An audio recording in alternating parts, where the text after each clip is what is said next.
श्रीमन्नारायण। श्रीमन्नारायण। राधे राधे। राधे राधे। थोड़ी प्रार्थना कर लिया जाए, स्तुति कर लिया जाए श्री कृष्ण का।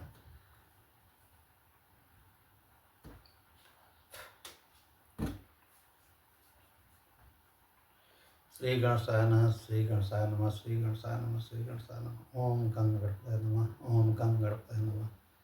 श्री राधा कृष्णाभ्याम नमः, श्री राधा कृष्णाभ्याम नमः। श्री कृष्णाय नमः, श्री कृष्णाय नमः। ओम सरस्वताय नमः, ओम सरस्वताय नमः। व्यासदेवाय नमः, श्री सुखदेवाय नमः। ओम नमः शिवाय, ओम नमः शिवाय, ओम नमः शिवाय। श्री शिवाय नमस्तुभ्यं, श्री शिवाय नमस्तुभ्यं। श्रीमन्नारायण, श्रीमन्नारायण, श्रीमन्नारायण। चरणों शरण प्रपद्ये श्रीमते नारायणाय नमः।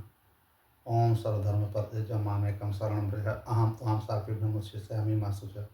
लक्ष्मीनाथ समारंभां नाथयान् मध्यमाम् अस्मदाचार्याय पर्यन्तां वन्दे गुरु परंपराम्। जय हो, जय हो, जय हो।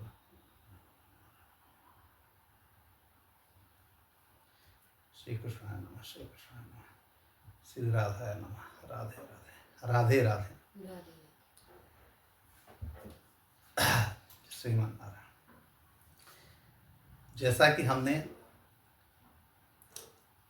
भागवत में बताया है कि भागवत पूर्ण रूप से वेदों का ही एक सार है। जितने वेद हैं, जितने पुराण हैं, सब का यह निचोड़ है।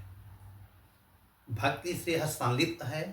भगवान के प्रति पूर्ण समर्पण भाव, भक्त और भक्ति का इसमें संरचित है। जैसा कि 18,000 इसमें श्लोक हैं। श्रीमद् भागवत पुराण में 18,000 श्लोक हैं, 12 स्कंध हैं और 335 इसके आयात हैं। इसके ऋषि कौन माने गए हैं? इसके रचयिता तो वेद व्यास हैं। इसके ऋषि कौन हैं? श्रीमद् भागवत पुराण के ऋषि हैं देवर्षि नारद। चूंकि देवर्षि नारद जी ने ही प्रेरणा बन करके व्यास जी से श्रीमद् भागवत पुराण का गठन करवाया, संरचना करवाया, जब वो अशांत हो गए थे। इसलिए श्रीमद् भागवत पुराण का अगर किसी को ऋषि माना गया है तो हैं नारद भगवान हमारे। और श्रीमद् भागवत पुराण का छंद क्या है? बृहति छंद है। श्रीमद् भागवत पुराण के देवता कौन हैं? कौन पूज्य हैं? श्री कृष्ण भगवान। ठीक, श्री कृष्ण भगवान और ब्रह्म हैं, पर ब्रह्म हैं। इनकी 24 लीलाओं का 24 प्रकार का जो अवतार हुआ है वो सब इसमें सम्मिलित है। 24 ही नहीं, इनके तो असंख्य अवतार हुए हैं, लेकिन 24 की गणना इसमें ज़्यादातर की गई है। और हमको क्या मिलता है भागवत से?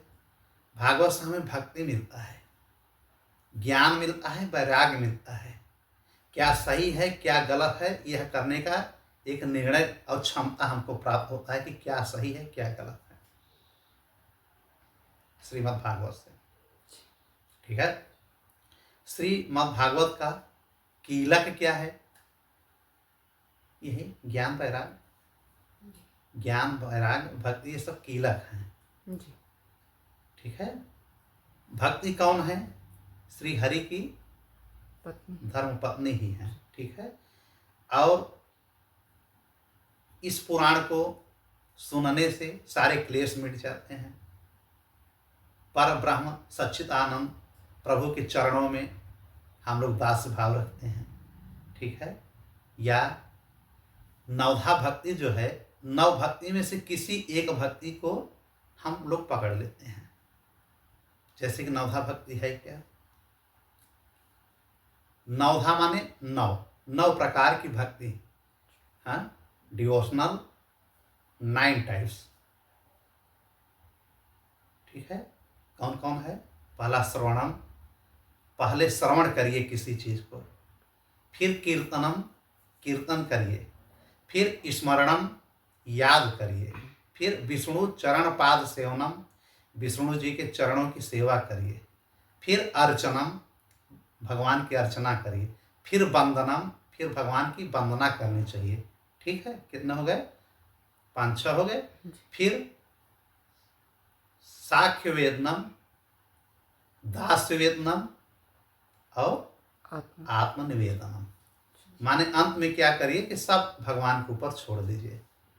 माने जिसको कहते हैं कि समर्पित भाव रख दीजिए।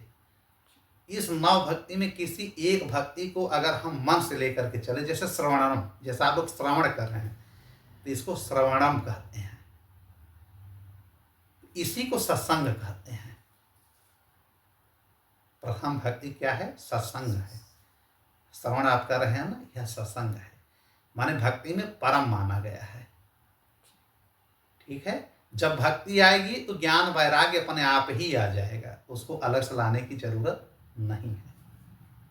यह जो सच्चिदानंद है, अखिल कोटि ब्रह्मांड नायक हैं, ये कौन है? जो सृष्टि के रचयिता हैं, जिससे हमारी सृष्टि चल रही है। वही सत है, वही चित है, वही आनंद है। सत माने सत्य, चित और आनंद। ये कौन है? केवल ईश्वर है, परब्रह्म है। इनके अलावा जो हम लोगों को लौकिक सुख मिलता है, जो ऐश्वर्य है ना, ये भैया क्षणिक है। जो हम सुख की कल्पना करते हैं ना, यह क्षणिक है। जैसे कहा गया ना कि अजगर मोह पाया हुआ है, उसी अजगर के अंदर ये समस्त पृथ्वी को लोग वास कर रहे हैं। मतलब समझ रहे हैं कि काल, मौत हमेशा हमारे साथ चलती है। जरा सा भी कहीं लापरवाही किए तो समय से पहले हमारी मृत्यु आ जाती है। नहीं, काल तो साथ में चल ही रहा है ग्रास करने के लिए। जिस दिन हमारी धरती पे हमारा जन्म होता है, हम लोग का आगमन होता है, उसी दिन मृत्यु निश्चित हो जाती है। जीवन और मृत्यु, ये जीवन और मृत्यु क्या है? इस शरीर के 2 पहलू हैं। जीवन का मतलब कि शरीर में, शरीर का एक गठन हुआ, उस शरीर में जीवात्मा का प्रवेश करना। और मृत्यु क्या है?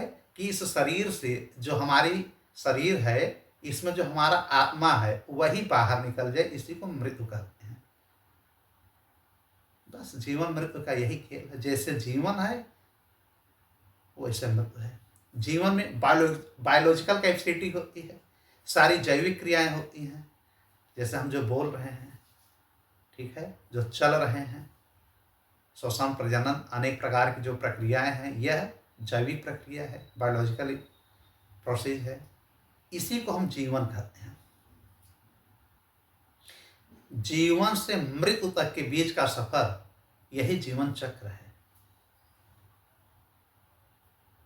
तो इस जीवन को पा करके हमें बहुत फूलना नहीं चाहिए, बहुत पचकना नहीं चाहिए, बहुत मतलब खुशियां और सुखियां नहीं मनाना चाहिए, बहुत दुख नहीं मनाना चाहिए।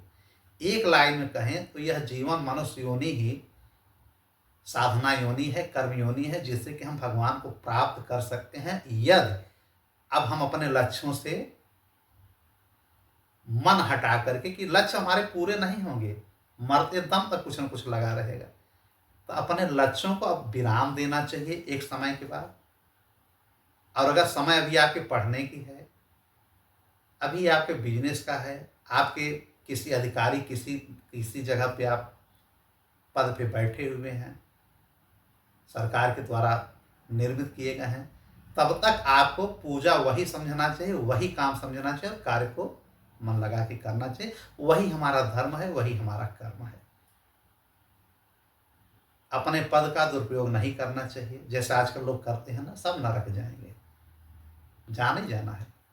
और कोई भक्ति अगर हम नहीं कर रहे हैं, तो हमारा भागवत पुराण कहता है कि जिस काम को कर रहे हैं उसी कर्म को धर्म युक्त कर दो, वही आपका भक्ति बन जाएगा।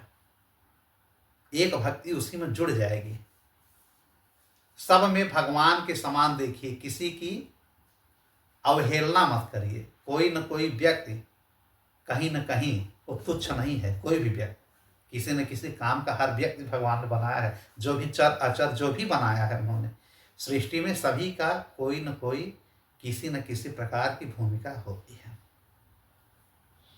ठीक है, तो जैसे हमने बताया कि इसके रचयिता हमारे वेद व्यास जी हैं। वेद व्यास जी के पिताजी हैं श्री पराशर जी, ये पराशर नंदन कहे जाते हैं वेद व्यास जी। इनकी माता सत्यवती हैं वेद व्यास जी की। इनके पिता पराशर जी हैं। इनके पराशर जी के पिता कौन है? ऋषि पराशर जी के पिता कौन है? ऋषि शक्ति और माता अदृश्यंती पराशर जी के, माने कि इनके बाबा दादा वेद व्यास जी के। और शक्ति के पिता कौन है? महर्षि वशिष्ठ। महर्षि वशिष्ठ और अरुंधति से शक्ति पैदा होते हैं, शक्ति से पराशर, पराशर से वेद व्यास, वेद व्यास जी से सुखदेव जी। वशिष्ठ जी के विषय में पता ही है कि ब्रह्मा जी के पुत्र हैं। ये तो इनकी वंशावली हो गई। आज हम आते हैं कि अब परीक्षित जी का जन्म हो चुका है, ठीक है।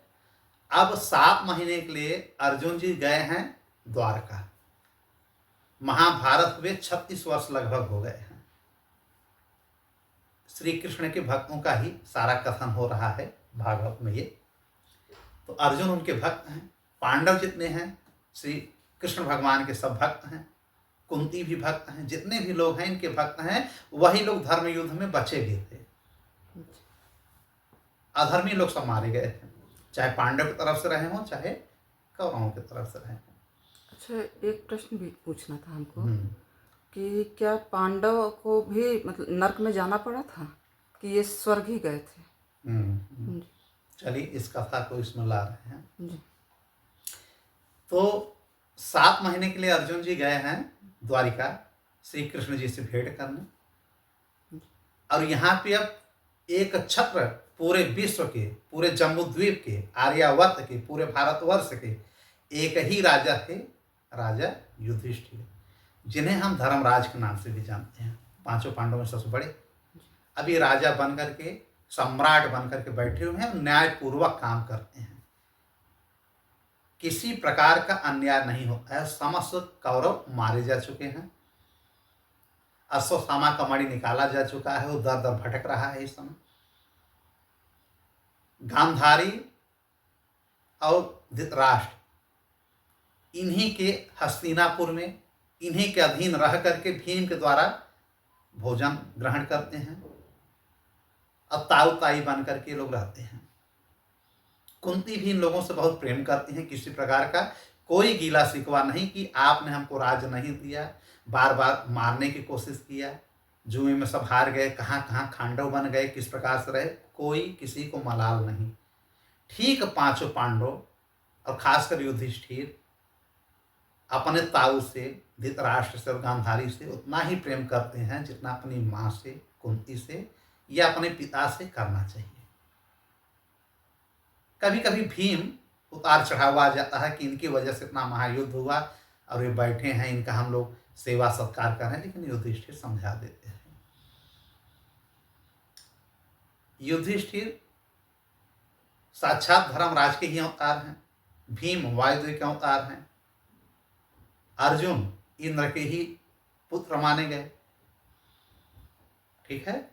और नकुल सहदेव ये माद्री के लड़के थे, माने कि कुंती के एक और सौत थी जिसका नाम माद्री था, पांडु की 2 पत्नियां थी, तो उनसे अश्वनी कुमार के द्वारा नकुल और सहदेव उत्पत्ति हुई है। नकुल बहुत विद्वान थे, सहदेव बहुत सुंदर थे, बहुत ज्यादा। 5 भाई राजकाज करने में, प्रजा का सेवा सत्कार करने में कोई कमी नहीं छोड़ते हैं। जिसको जो कमी है दरबार में आता, युधिष्ठिर सबको पूरा करते हैं। अब प्रतिदिन का नियम था कि सुबह स्नान करके, यमुना स्नान करने के पश्चात ये लोग सत्संग करते हैं सुबह सुबह, उसके बाद राजपाट का काम करते हैं। यह नियम था। बताइए, इतना बड़ा सम्राट राजा जिसके पास भगवान स्वतः हैं, श्री कृष्ण भगवान स्वतः धर्म के अवतार हैं, लेकिन सत्संग से पीछा नहीं छुड़ा रहे हैं। और यहाँ हम लोग थोड़ा सा अगर पैसा किसी के पास हो जाएगा ना, तो कहेगा I have no time for that work, इन सब चीज़ों के लिए हमारे पास समय नहीं है। व्हाट्स दिस, ये सब है क्या यार सत्संग? पैसा कमाओ, लक्ष्मी रहेगा, सब सही रहेगा। स्वर्ग नरक किसी ने देखा नहीं है। चलो तो सही, करते रहो यहाँ सब लपड़ लपड़। जब ऊपर चलोगे ना, जब सीट नहीं मिलेगा तब मारे मारे फिरोगे, तब समझ में आता है। जैसे एक सांसद के टिकट के लिए लाखों लोग लाइन लगाते हैं, एक लोग पाते हैं। इस लौकिक जगत की मैं बात कर रहा हूँ, भौतिक जगत की। उसी प्रकार भगवान की यहाँ करोड़ों लोग लाइन लगाते हैं, तो उसमें 2-4 लोग जाते हैं जो उनके प्रति समर्पण भाव रखते हैं, उनके प्रति निष्ठा रखते हैं। और हम मानते हैं कि यह प्रकृति, यह संसार, यह सृष्टि, यह ब्रह्मांड किसी न किसी ने रचा है, वो है श्रीमन नारायण। भगवान के रूप में उनको स्वीकार किया जाता है, तभी उनका बेड़ा पार भी होगा, यहाँ भी होगा, वहाँ भी होगा। अब उसी बीच में इधर परीक्षित जी का जन्म हो गया है, ठीक है। इसी बीच में विदुर जी की भेंट होती है उद्धव जी से वृंदावन में, और उन्हें पता चल जाता है। अब ये देखिए, विदुर जी कौन है? इन्हीं के भाई हैं धृतराष्ट्र के, जो दासी पुत्र हैं। भाई पहले भाई थे धृतराष्ट्र, जो अंबिका से हुए, अंबालिका से पांडु, और दासी से विदुर पैदा हुए थे। ये लोग जो है 30 वर्ष के लिए, 35 वर्ष के लिए विदुर जी चले गए हैं तीर्थाटन पे, आए ही नहीं, संन्यास ग्रहण कर लिए थे। हर जगह भ्रमण करते हुए, तीर्थाटन करते हुए, काशी प्रयाग से होते हुए जब वो वृंदावन पहुंचते हैं तो वहां इनकी भेंट हो जाती है उद्धव जी, और वो रो करके बताने लगते हैं कि प्रभु श्री कृष्ण स्वधाम चले गए हैं, गोलोक चले गए हैं। तो उन्होंने कहा है कि आप मैत्रेय ऋषि से जाकर के उनकी वाणी को सुन लीजिए। ये लोग पैदल बद्रिकाश्रम तक जाते हैं, फिर वो हरिद्वार चले जाते हैं, बद्रिकाश्रम चले जाते हैं, और वहां मैत्रेय जी से सारी भागवत सुन करके विदुर जी, अब उनका जाना था पुनः तीर्थ में, लेकिन उनके मन में एक भाव आया कि 35 वर्ष गुजर गया है, मैं हस्तिनापुर से बाहर हूं, धर्म युद्ध हो गया, सारे लोग मारे गए, लेकिन मेरा भाई अभी तक बैठा हुआ, जिसके वजह से इतना बड़ा महायुद्ध हो गया, 1 अरब 66 करोड़ लोग मारे गए, अब मेरा भाई अभी धृतराष्ट्र बैठा हुआ है।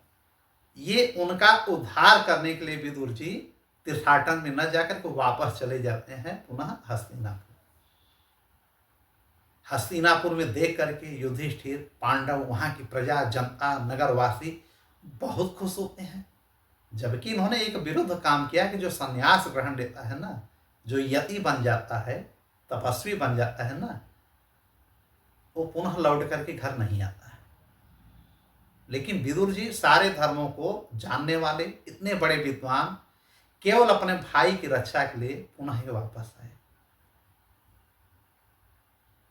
इनको सिंहासन पे बैठा करके युधिष्ठिर लोग, पांडव लोग पूजा करते हैं, अब बहुत खुश हो जाते हैं। युधिष्ठिर कहते हैं कि मुझे तो भरोसा ही नहीं था कि चाचा आप आएंगे।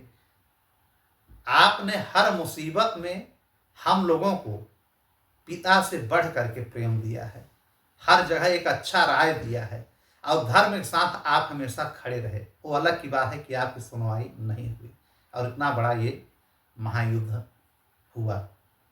आपने अच्छा किया जो कि इस बीच नहीं थे।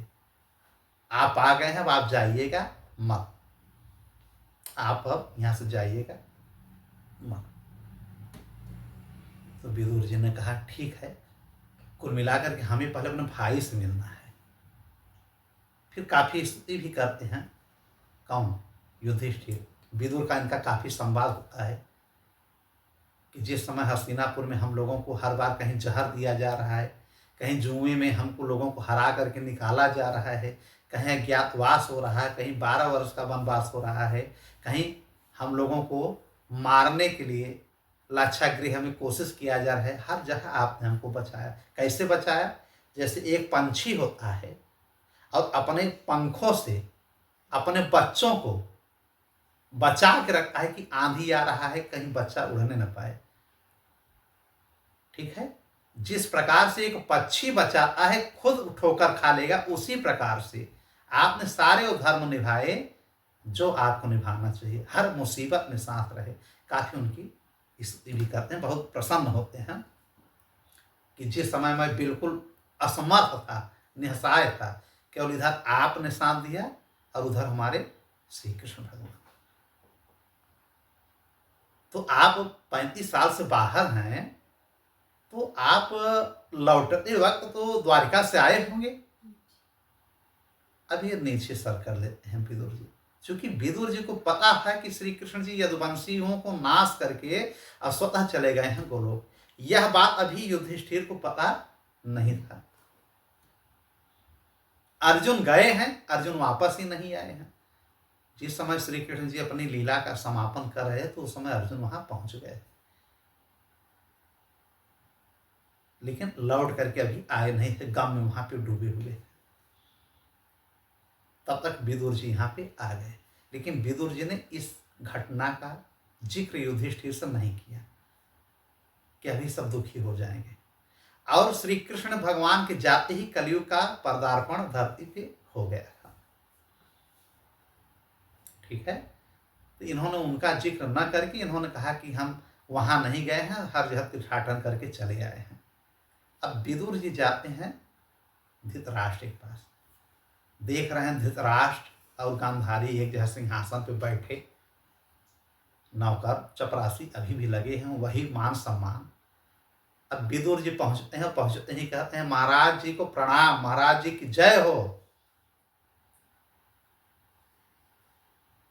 भ्राताश्री की जय हो। अभी पहचान जाते हैं धृतराष्ट्र, उठ करके खड़े होते हैं, अरे मेरा विदुर आ गया क्या, आओ गले लगो, गले लगाए, फिर बैठाए। धृतराष्ट्र ने कहा बहुत अच्छा किया तुम नहीं थे। कहा मैंने तो अच्छा किया, लेकिन आपने क्या किया है?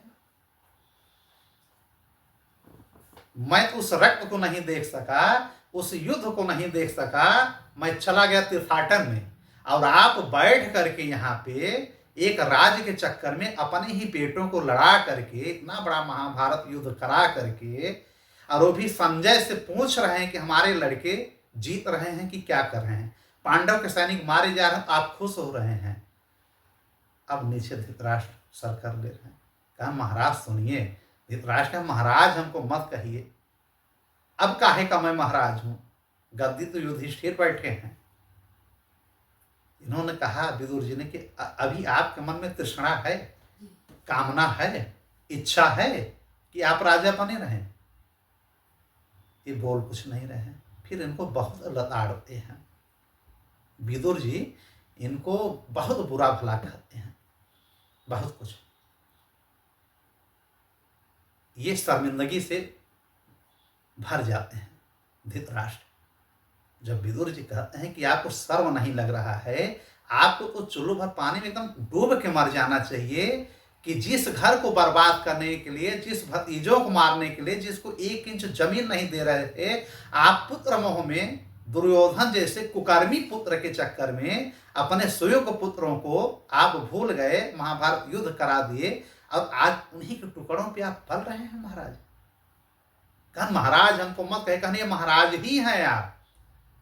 जिस घर में अब आपको जल नहीं ग्रहण करना चाहिए, एक रोटी का अन्न नहीं लेना चाहिए, खून से सना हुआ है आपका ये रोटी है, और ये पानी और जल नहीं पी रहे हैं आप, ये अपने बच्चों का मवाद और रक्त पी रहे हैं। आपको शर्म आनी चाहिए। विदुर जी इस प्रकार से लताड़ लगाते हैं। तभी कहते हैं मैं क्या करूं, मुझको समझ में नहीं। कहना आपको शर्म ये आनी चाहिए कि कुत्तों जैसे आप बैठे हैं। भीम जब रोटी फेंकते हैं तो आप दौड़ करके जैसे कुत्ते रोटी उठा के खाते हैं अपने मालिक का, आप रोटी खा रहे हैं, धुतकारे जा रहे हैं, फिर भी आपको जरा भी शर्म नहीं लगा कि हमको इस घर से बाहर निकल जाना चाहिए। तो गांधारी ने कुछ बोलना चाहा। कहा भाभी श्री आप तो मत ही बोलिए, आप भी महाभारत में बराबर की सहयोगिता हैं, सहभागी हैं। अगर ये अंधे थे दृष्टि से, ज्ञान से अंधे नहीं थे हमारे ये भ्राताश्री, ज्ञान इनके पास बहुत था, लेकिन मोह में ग्रस्त हो गए थे अपने पुत्रों के। और आपके पास ज्ञान भी था, दृष्टि भी था, लेकिन आप ही ज्ञान से अज्ञानी बन गए और दृष्टि होते हुए भी आंखों में पट्टी बांध लिया। तो महाभारत होना ही होना है। काहे नहीं सब लड़के आपके मारे जाएंगे, अरबों लोग मारे जाएंगे। आपने भी मन से रोकने की कोशिश नहीं की। अगर आप पत्नी हैं, धर्म पत्नी हैं, सही तरीके से अपने पति को समझा देती, चूंकि पावर में थे, महाराजा थे, सम्राट थे, न्याय का, धर्म का, अधर्म का, कुकर्म का, सत्य का, अगर इनको आपने सही ढंग से अगर ध्यान दिलाया होता, अपने बच्चे को शुरू से डांटा होता, समझाया होता, तो हो सकता है ये नरसंहार, इतना बड़ा कुकृत अधर्म न होता। पांडव को 5 गांव मांग करके तैयार हो गए थे, आप लोगों ने 5 गांव नहीं दिया। न आपका ये राज्य रह गया, न आपके लड़के रह गए। आप लोग केवल ऐसे ही कुत्ते बिल्ली जैसा बैठ करके भोजन और अन्न ग्रहण कर रहे हैं। अब दोनों को बड़ा चोट लगता है। धृतराष्ट्र को बहुत चोट लगता है, कहता तुम मेरे छोटे भाई हो, इस प्रकार से हमको डांट रहे हो। हम डांट नहीं रहे हैं, मैं ये आपको धर्म युक्त उपदेश समझा रहा हूं, अब भी आपको समझ में आ रहा है। आप आंख से अंधे हैं, दिव्य दृष्टि से अंदर अंधे हैं, आप तो तन मन ज्ञान सबसे अंधे हैं। मैं आया हूं केवल आपके लिए, और मैं यहां रुकने वाला नहीं हूं, मैं तपस्वी बन गया हूं। विदुर जी ने कहा कि मैं सन्यासी ग्रहण व्यवस्था में चला गया हूं, चौथे तन में। जैसे गृहस्थ ब्रह्मचर्य होता है, गृहस्थ होता है, वानप्रस्थ होता है, सन्यास। और मैं सन्यास 35 साल पहले हो गया था, लेकिन तुम तन के भाई हो। हमारे तुम्हारे पिता एक ही हैं, महर्षि वेद व्यास जी। भले हम लोगों की माँ अलग हों, लेकिन एक ही तन के हैं। मुझसे रहा नहीं गया, मैं ये समझाने आ गया कि भगवान के रहते हुए तुम नहीं समझ पाए कि भगवान है, भगवान समझा रहे हैं, उनकी बात माने। देखिए ऐसे ऐसे लोग थे कि भगवान साथ में है, लेकिन कोई मान नहीं रहा है उनकी बात। हम लोग भगवान को पाने के लिए मंदिर मंदिर भटक रहे हैं, ठोकर खा रहे हैं, और जिस घर में भगवान है उनकी नहीं सुनी जा रही। ऐसे ऐसे अधर्मी, ऐसे ऐसे दुरात्मा पैदा हो चुके हैं। अब तुम भगवान के नहीं माने, अब भी समय है। तुम्हारे जीवन का शेष 5 दिन अब बचा है। विदुर जी कह रहे हैं धृतराष्ट्र के जीवन का 5 ही दिन बचा है। अब शर्म करो, इस जीवन से बाहर आ जाओ। 5 दिन में भी तुम्हारी मुक्ति हो सकती है, अगर तुम मुक्ति चाहो। तो कहा तुम्हें कैसे मालूम मेरी उम्र 5 ही दिन है? कहा मैं सब देख रहा हूं। तब विदुर जी अपने विषय में बताते हैं कि मेरे भ्राताश्री, मैं साक्षात यमराज हूं। पूरी महाभारत हो गई, लेकिन इन्होंने किसी से जिक्र नहीं किया। अब अपने भाई से आखिरी समय बता रहे हैं कि मैं स्वतः यमराज हूं। मैं एक श्राप के कारण इस धरती पे, इस हस्तिनापुर में वेद व्यास जी के द्वारा दासी पुत्र बन करके आया हूं। अब तुम्हारा छोटा अनुज भाई बना हूं, मेरे भाई। अब ये लोग खड़े हो जाते हैं कि यमराज, कन्हा मैं तुम्हारी मौत देख रहा हूं, तुमको मैं नरक में ले जाऊंगा। तो कैसे नरक में ले जाऊं? मेरे भाई हो, साथ में खेले हो, कूदे हो, पढ़े हो, लिखे हो, मैं तो तुमको नरक में ले जाऊंगा जिस प्रकार से किए हो। लेकिन अगर श्री कृष्ण भगवान की भक्ति कर ले रहे हो, 5 दिन तन मन पूरा अर्पण कर दे रहे हो, तो भगवान प्रसन्न हो जाएंगे। वो उसी धाम बुला लेंगे जहां जाना चाहिए, नरक से बच जाओगे। नहीं, मेरे दंड में तुमको नरक मिलने वाला है। क्योंकि सारे लोगों की मृत्यु भगवान के सामने हुई। जितने हैं लोग मारे गए, सैनिक या जितने कौरव लोग, सबके सम्मुख भगवान श्री कृष्ण खड़े थे, इसलिए उनकी अधोगति नहीं हुई, सब स्वर्ग गए। समझ रहे हैं? लेकिन अब ये अधर्मी भी हैं, दुरात्मा भी हैं, इनके वजह से इतना अधर्म, पाप और इतनी लड़ाई, इतना महायुद्ध हुआ है, और भगवान के सम्मुख मर भी नहीं रहे हैं। इसी हस्तिनापुर में राज्य में मर जाएंगे, रोटी और खाने के चक्कर में, राज्य के चक्कर में बैठे हुए हैं संलिप्त होकर के, उसी पे आसक्ति है। तो इनकी मुक्ति कहाँ होगी? यही विदुर जी उनको समझा रहे हैं। तो इन्होंने कहा तुम यमराज हो, अपने विषय में और कुछ बताओ, कैसे यहां आ गए? कहा मैं यमराज हूं, तुम गंधर्व हो। पूर्व जन्म में एक गंधर्व राजा है, और एक हंस और हंसनी तुम्हारे बहुत प्रिय मित्र थे, अपने 100 बच्चों को छोड़ करके चले गए थे, तुमने उनको मार मार करके अंधा करके सबको खिला दिया था। तो उसी प्रकार से तुम अंधे हो गए हो, तुम्हारे सब पुत्र मारे गए हैं। और मैं श्राप बस इसलिए आया हूं कि एक समय की बात है, विदुर जी कह रहे हो, एक मांडव ऋषि थे, तपो बल योग बल से युक्त थे। एक समय जिस राज्य में रहते थे वन में, वहां पे कुछ डाकुओं ने चोरी करके इनकी कुटिया पे सामान लाया और ये बताया कि मैं राहगीर हूं, मुसाफिर हूं, मेरे पीछे डाकू पड़े हुए हैं।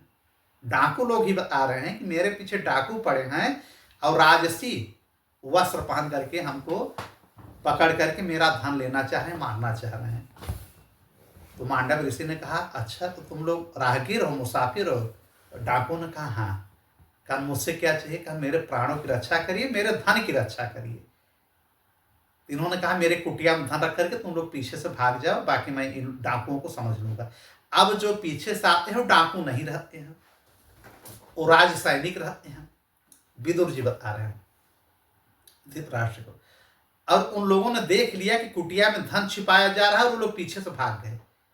जाकर के निकालते हैं, सब हीरा जवाहरात सोना स्वर्ण सब मिलता है रजत, वहां से पूरा बैग लाते हैं। और ऋषि मांडव को ये समझते हैं कि ये भी इसी चोर और डाकुओं के गिरोह के सरदार हैं।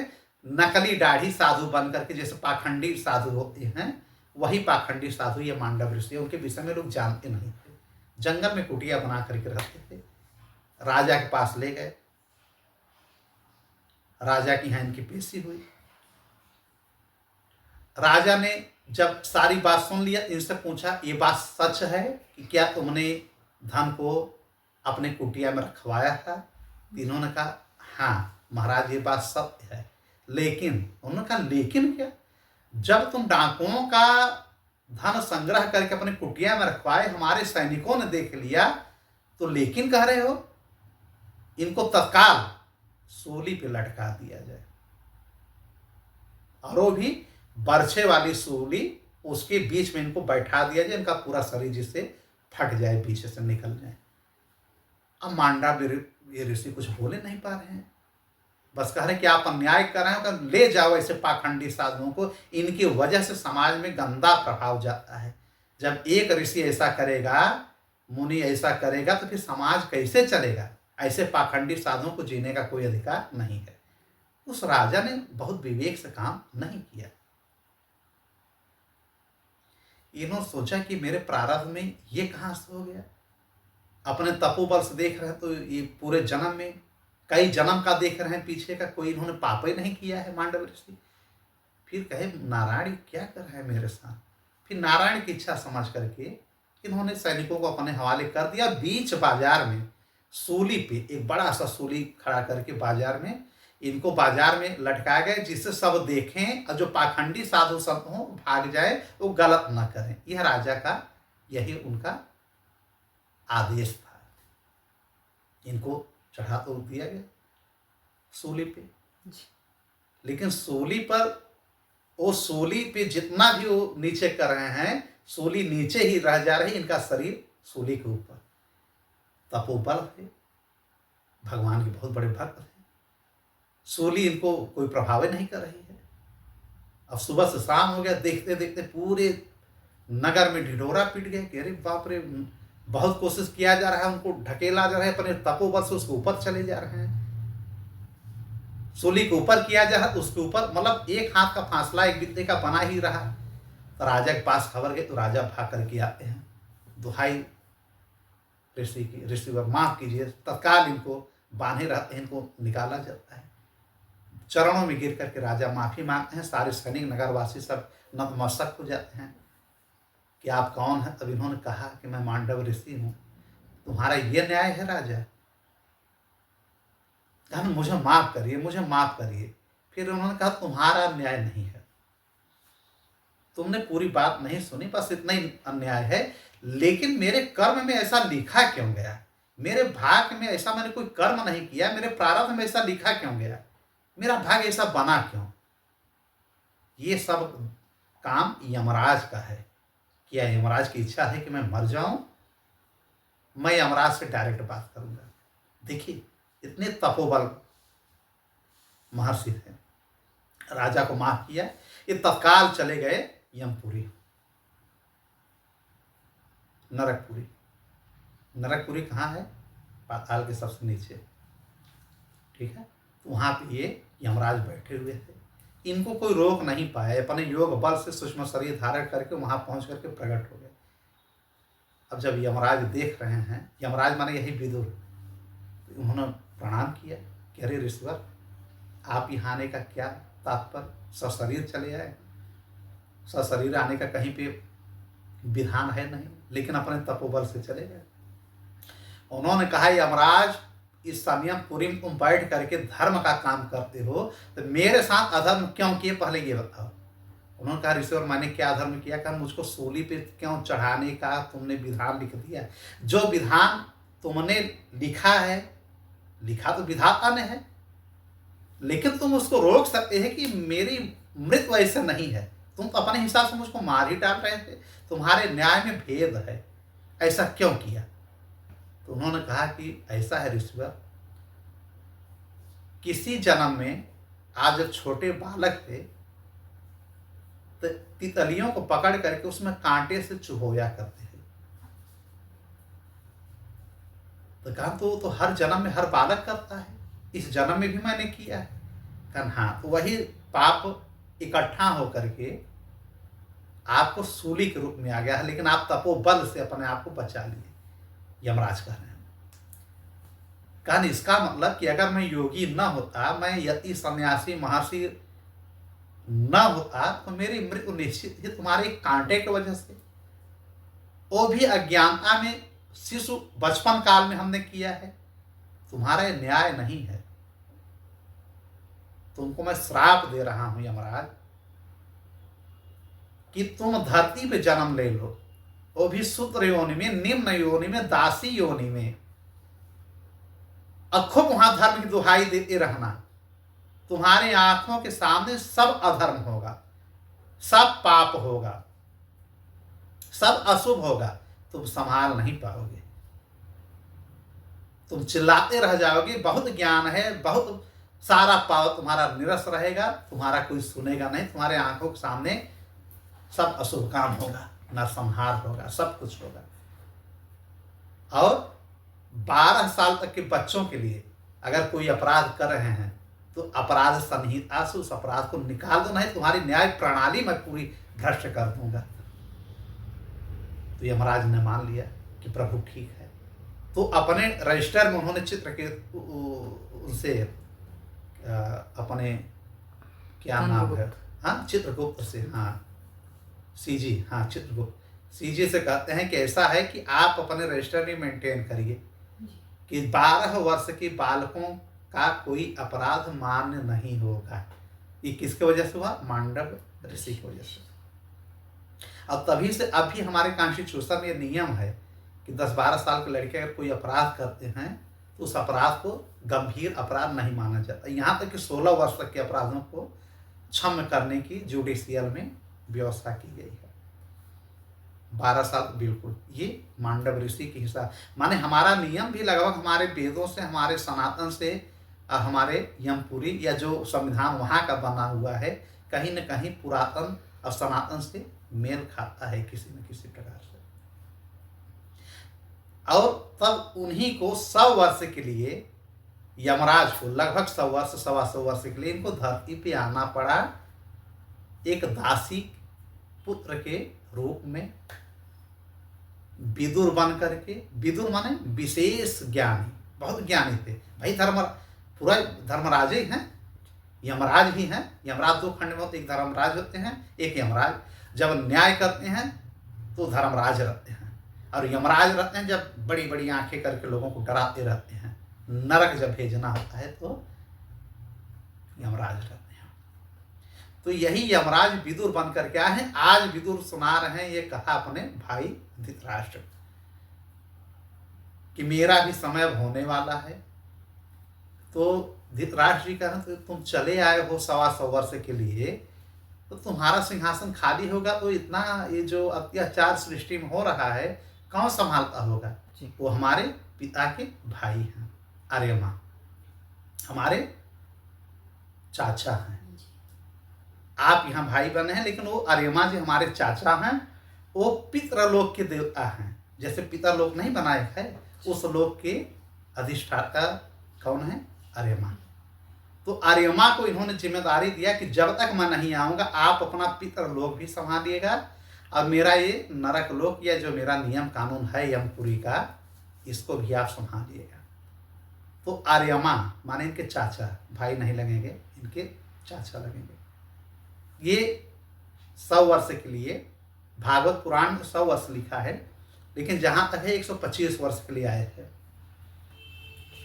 पुराणों में सही से उम्र नहीं लिखा गया है, लेकिन अगर कैलकुलेट करके निकाला जाए तो इनके लिए 100 वर्ष लिखा गया। 100 वर्ष बैठ नहीं रहा है, क्योंकि 125 वर्ष उस श्री कृष्ण जी धरती पे थे।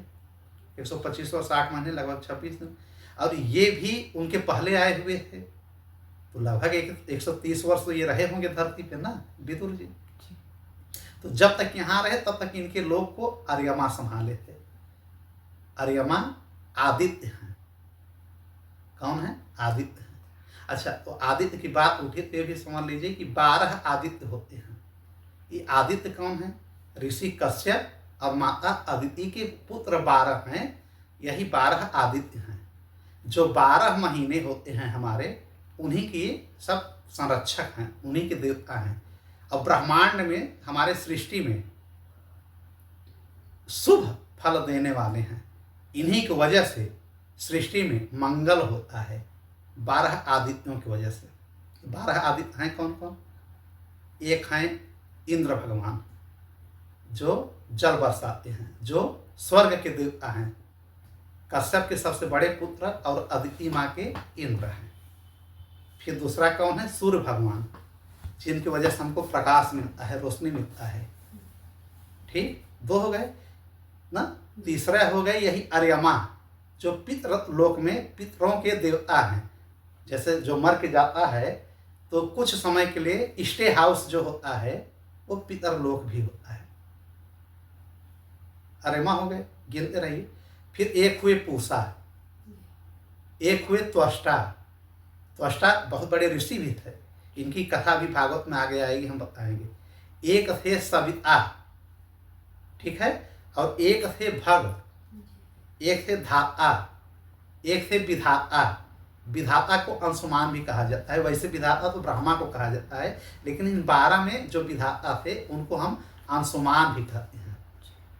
एक नाम आप लोगों ने सुना होगा वरुण, जो जल के देवता हैं, और एक मित्र ना, और एक वामन देव। वामन देव की कथा आपने सुना होगा, राजा बलि को जो 3 पग में पूरी सृष्टि ब्रह्मांड नाप लेते हैं, तीसरा पैर से उनको नीचे कर देते हैं सुतरलोक में, वही वामन देव। मतलब वामन देव कौन है? ये हैं भगवान नारायण। उपेंद्र बन करके आए थे। वामन देव का एक नाम है उपेंद्र, माने इंद्र के छोटे भाई। उनका नाम इंद्र है, इनका उपेंद्र है। केवल स्वर्ग दिलाने के लिए आए थे और राजा बलि से, माने कि राक्षसों से मुक्ति दिलाने के लिए देवताओं की। ये 12 कौन है? 12 आदित्य हैं। कहीं कहीं लोग ये प्रश्न करते हैं कि 33 करोड़ जो देवता हैं ये कौन है? जो विधर्मी लोग होते हैं कि 33 करोड़ देवता हिंदुओं के खत्म ही नहीं होते, तो आज वो भी हम कंसेप्ट इसी में क्लियर कर दे रहे हैं। कहीं कहीं 33 करोड़ देवता कहे गए हैं, तो 33 कोटि कहा गया है। कोटि माने टाइप्स, प्रकार, 33 टाइप्स। अब ये 12 कौन हो गए? आदित्य हो गए। 8 वसु होते हैं। वसु के विषय में हमने बताया होगा, एक भीष्म जो गए थे ये भी एक वसु है, श्राप बस गए थे, ठीक है। तो 12 आदित्य हो गए, 8 वसु। 8 वसु कौन कौन है? एक जो ये धर है, धर माने धरती, धरणी, ठीक है, इसकी जो रक्षा करता है। हम लोग ऐसे थोड़ी धरती पे हैं, इन सब की रक्षा करने वाले लोग मौजूद हैं। इनकी रक्षा इस धरती का जो करता है वो धर कहा जाता है, वसुधर। इसी से वसुंधरा बना है। बात समझिएगा। मतलब हम सारी चीज स्पष्ट कर देना चाह रहे हैं कि हमारे पृथ्वी का नाम एक है वसुंधरा, तो जो वसु हैं उसी को ये धर, वसुधर, उसी से वसुंधरा बन गया है। ये क्या करते हैं, धरती का, हमारे पृथ्वी का प्रतिनिधित्व करते हैं, रिप्रेजेंटेटिव है ये। तो एक हो गए धर, एक हो गए ध्रुव, ध्रुव समझ रहे हैं, जो नक्षत्र है, जो तारा है, उसका जो प्रतिनिधित्व करता है वह ध्रुव है। एक है सोम, सोम मतलब समझ रहे हैं, चंद्रमा, मून, जो चंद्रमा है उनका जो प्रतिनिधित्व करता है वो सोम कहा जाता है। ये वसु हैं, ठीक है। और एक होता है आप, आप माने जल, जल को एक्वा कहते हैं, वाटर कहते हैं, आप भी कहते हैं। जो जल का प्रतिनिधित्व करता है वो वसु हैं, वो आप हैं, ठीक है।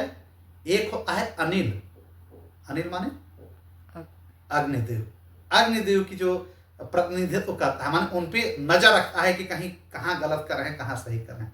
एक होता है अनल,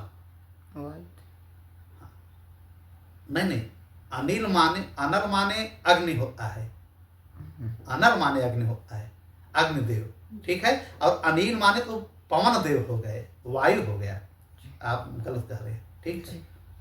आपने बोल दिया तो हम सोचा वही होगा। तो अनिल माने वायुदेव हो गया, पवन देव माने वायु का जो रिप्रेजेंटेटिव करता है उसको अनिल कहते हैं, वसु अनिल। ये वसुओं की मैं संख्या बता रहा हूँ। एक है प्रत्युष, जो सूर्य देवता का प्रतिनिधित्व करते हैं, कितने हो गए, 7 हो गए। एक होते हैं प्रभास, प्रभास जो प्रकाश का प्रतिनिधित्व करता है, या जो हमारा अंतरिक्ष है, आकाश। देखिए वसुओं की कितनी बड़ी जिम्मेदारी है। हम लोगों को, जैसे लोग कहते हैं विधर्मी दुरात्मा लोग कि अरे यार सब चीज हमारे पुराण और वेदों में न जाने कब से ऋषि मुनियों ने हम लोगों को समझाया है, न सही से कोई इस ज्ञान को लोगों तक पहुंचा रहा है, न लोग समझना भी चाह रहे हैं। हाँ में हाँ मिला देते हैं, सही यार हम अरे यार फ्री में कुछ मिल रहा है, यही सब हमको उपलब्ध करवा रहे हैं। समय से सूर्य की रोशनी मिल रही है, समय से वर्षा मिल रही है, समय से जल मिल रहा है, समय से वायु मिल रहा है, और इनके प्रतिनिधित्व करने वाले भी लोग हैं। 8 वसु हो गए, ठीक, 12 आदित्य हो गए, 8 वसु हो गए, और 2 होते हैं अश्वनी कुमार, जो सूर्य जी के पुत्र हैं। ये वैद्य हैं, वहाँ के डॉक्टर, चिकित्सक हैं देवताओं के, ठीक। और 11 रुद्र होते हैं। कितने हो गए सब ये, 12 आदित्य, 8 वसु, 12 8 20, 33, 11 रुद्र, कितने हो गए 31, 2 अश्विनी कुमार, कितने हो गए 33। यही 33 देवी देवता कहे जाते हैं, दिव्य देवता कहे जाते हैं, या इन्हीं को हम 33 प्रकार के देवता कहते हैं, इन्हीं को हम 33 कोटि देवता कहते हैं, इन्हीं को हम 33 दिव्य देवता कहते हैं, इन्हीं को 33 करोड़ देवता कहते हैं। बात समझ में आ गया? अच्छा, सबका नाम गिनाया गया। इनका नाम क्या था, क्या नाम है? 11 रुद्र। ये हैं कौन 11 रुद्र? जो हमारे भोलेनाथ हैं, शिव जी, इन्हीं के ये 11 अवतार हैं। क्या है? 11 अवतार। सबसे आखिरी अवतार है हनुमान जी का। उस रुद्र का नाम है भव। क्या नाम है? भव। भव माने होता है कल्याणकारी, सुखदायक। इसलिए हनुमान जी को, अब जानते हैं लोग कि 11वें अवतार हैं, लेकिन इनका नाम किसी को नहीं पता। ये भगवान शिव ही हैं जो 11वें रुद्र थे, उनका नाम भव था। वही चले आए हनुमान जी बन करके श्री राम जी के सेवा में। ठीक है जी। तो 11 रुद्र का नाम जैसे देखा जाए कौन, एक तो पिंगाली, एक रुद्र का नाम था पिंगाली। पिंगाली मतलब क्या होता है? जैसे शिव जी हैं त्रिनेत्र वाले, 3 नेत्र वालों को हम पिंगाली कहते हैं। 3 नेत्र वालों को हम पिंगाली नहीं, कपाली कहते हैं। कपाली, कपाली रुद्र, हाँ कपाली, सॉरी, कपाली रुद्र को हम त्रिनेत्रधारी कहते हैं। आदमी कहते यार कपाली है क्या यार? देखिए उन्हीं के रूप में आजकल ये जो नागा और ये सब चल रहे हैं। और जो हमने पिंगल कहा, ये भी रुद्र होते हैं। ये हमेशा लाल रंग के कपड़े पहन करके एकदम भस्मा सब लगा करके सब रहते हैं। 2 हो गए। एक रुद्र का नाम है भीम। भीम मतलब विशाल काय। विशाल काय समझ रहे हैं, बहुत बड़ा। एक हैं विरूपाक्ष। कितने हो गए? 4। एक हैं रुद्र विलोहित। एक भव हमने बता ही दिया। एक हैं शास्त्रा। शास्त्रा। एक हैं अजपाद। कितने हो गए? 7। एक हैं अहिर्वधुन्य। कितने हुए? 8। एक हैं शंभु। एक हैं चंद ना। हो तो गया, होगा हो गया 10 नहीं 11 हो गए। एक हनुमान जी 11। भाव लेकर के 11 हो गए भाई। कपाली फिर से गिन लीजिए। पिंगल, भीम, विरूपाक्ष, भव, विलोहित। विलोहित को बोला है ना हमने ना। और एक शास्ता ना, और एक अजपाद, अहिर्धुन्य, एक शंख जिसे शंभु कहते हैं। शंभु बाबा, शंभु शंभु कहा जाता है ना। बोल बोल शंभो, शंभु की जय हो। ये रुद्र के अवतार हैं। एक जो चंद कहा जाता है। 11 हो गए। ये 11 इनके अवतार हैं शिव जी के। तो अब 12 आदित्य ले लीजिए, 8 वसु ले लीजिए, 11 रुद्र ले लीजिए, 2 अश्विनी कुमार। यही सब मिलकर के पूरे हमारे सृष्टि की रक्षा करते हैं। इसीलिए इनको दिव्य देवता कोटि कहा गया है। 33 प्रकार के 33 कोटि देवी देवता। अच्छा, अगर हम करोड़ की भी बात करें तो 33 करोड़ देवता थे। इन्हीं की जनसंख्या बढ़ करके 33 करोड़ चली गई है। लेकिन जब कार्तिकेय के जन्म का समय आया शिव और पार्वती से, ठीक है, तो उस समय थोड़ा देर हो रहा। सारे देवता भाग करके कैलाश जाते हैं।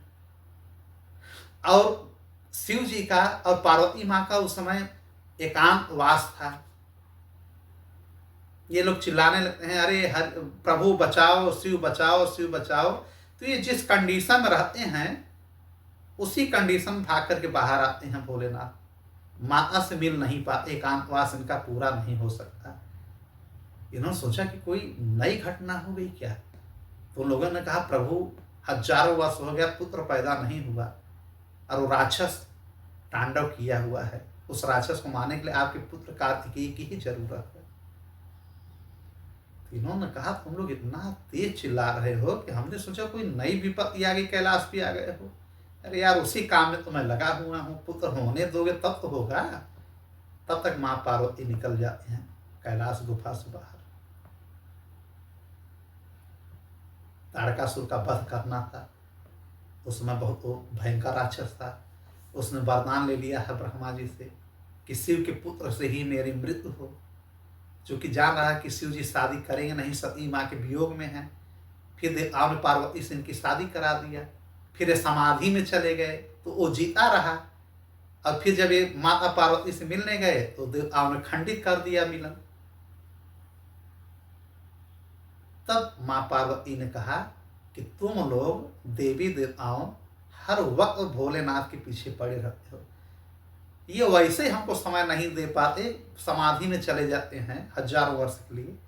आज हमारा इनका एकांतवास मिलन था, तुम लोगों ने पुत्र होने से वंचित कर दिया। और उनका उसी समय वीर स्खलन हो गया है। तेज उनका स्खलन हो गया। स्खलन मतलब स्कंद हो गया। तो उसको हाथ पे रख करके फिर जो है 6 वर्तिकाओं को दिया जाता है, गंगा जी के गर्भ में डाला जाता है। उसी से बाद में कार्तिकेय प्रकट होते हैं 6 मुख वाले।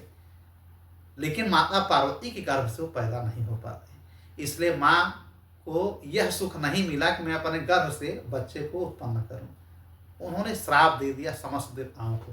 तो उस समय देवताओं की संख्या हो गई थी 33 करोड़, 33 करोड़। तत्काल उन्होंने श्राप दिया कि जितनी जनसंख्या तुम लोगों की इस समय है देवी देवताओं, आज यही जनसंख्या यहीं पे रुक जाएगी, एक भी नहीं बढ़ेगा। तब से देवी देवताओं की संख्या 33 करोड़ ही रह गई, बढ़ी नहीं। उसका एक जवाब ये है, अगर कोई यह प्रश्न कर रहा है।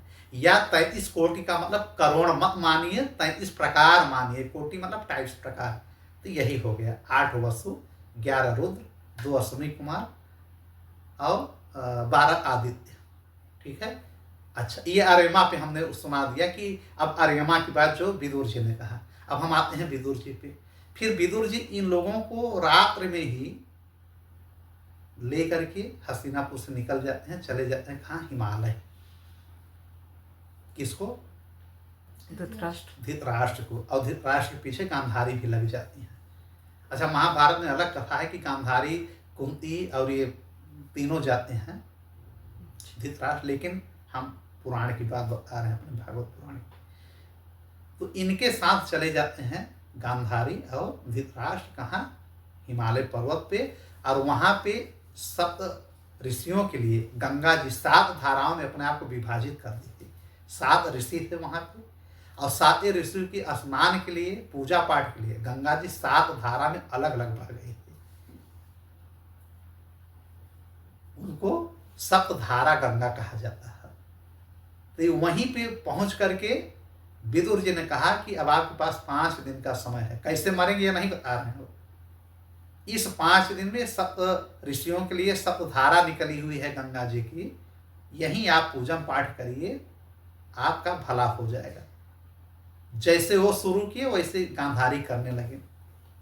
वास्तव में धृतराष्ट्र ने समस्त क्लेशों को, समस्त राजसी ठाट पाठ को, सारे दुखों सुखों को त्याग करके पूर्ण रूप से सुबह स्नान करना, दोपहर में स्नान करना, शाम को गंगा जी में स्नान करके भजन भाव करना, और एकदम तप पे बैठ जाते हैं, भक्ति भाव, श्री कृष्ण श्री कृष्ण श्री कृष्ण, अपनी गलतियों की क्षमा याचना करते हैं, हे नारायण हे नारायण, क्षमा करिए, मुझे अपने चरणों में लीजिए।